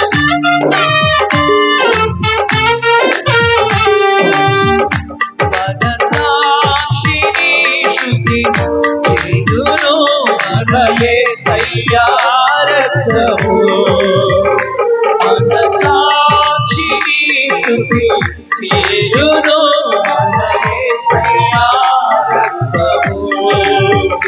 మన శిక్షను తొలగించెను, సంహారమునే తప్పించెను. గట్టిగా చప్పట్లు కొడుతూ సంహారమునే తప్పించెను. యేసు రక్తము రక్తము, చప్పట్లు కొడుతూ యేసు రక్తాన్ని ఆరాధించండి. రక్తము రక్తము, యేసు రక్తము రక్తము రక్తము, యేసు రక్తము రక్తము రక్తము, అమూల్యమైన రక్తము, నిష్కలంకమైన రక్తము, అమూల్యమైన రక్తము, నిష్కలంకమైన రక్తము, యేసు రక్తము రక్తము రక్తము, యేసు రక్తము రే రక్తము రక్తము, యేసు రక్తము, యేసు రక్తము, అమూల్యమైన రక్తము, నిష్కలంకమైన రక్తము, యేసు రక్తము రక్తము రక్తము, యేసు రక్తము. గట్టిగా చప్పట్లు కొడతామే. యేసు రక్తము రక్తము రక్తము, యేసు రక్తము.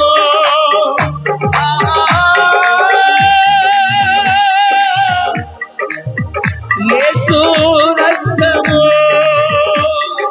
యేసు రక్తము, ప్రభు యేసు రక్తము, యేసు రక్తము, ప్రభు యేసు రక్తము, యేసు గౌరవ శబబబబబ, యేసు రక్తము రక్తము రక్తము, యేసు రక్తము రక్తము.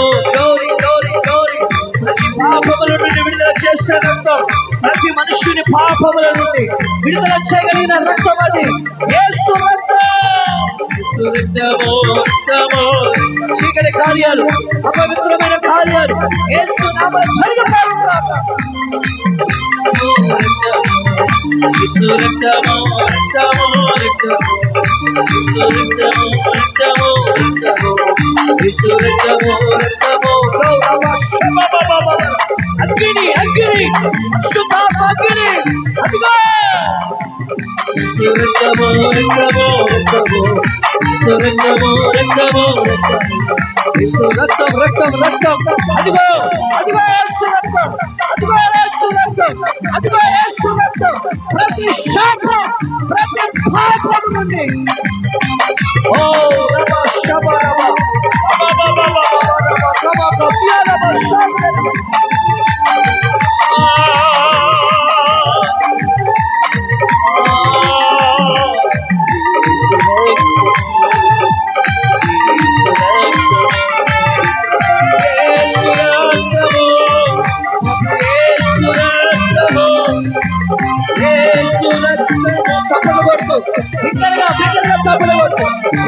స్తోత్రాన్ని ఆరాధించండి.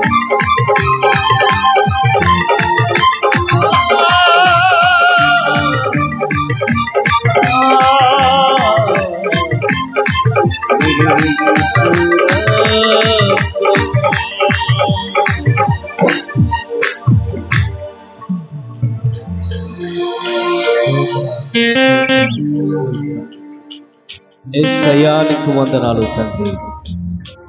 గొప్ప దేవుడా నీకు వందనాలు ప్రభా. ఆయన మాలో మీరు నివసించాలి ప్రభా. ఆయన మాతో మీరు సంచరించాలి ప్రభా. నాయనా మేము ఏదైతే ముట్టకూడదో ఆ విషయాల చేత మమ్మలను బలపరిచిన గొప్ప దేవుడా నీకు వందనాలు యేసయ్యా. నీకు స్తోత్రాలు స్తోత్రాలు తండ్రి. Thank you thank you thank you. ప్రార్థన చేసుకుందాం. ప్రభా మాతో చక్కగా మాట్లాడిన గొప్ప దేవుడు తండ్రి. మేము ఎలాగుండాలో మేము ఎలా జీవించాలో మాతో మాట్లాడడానికి వందనాలని ప్రార్థన చేసుకుందాం.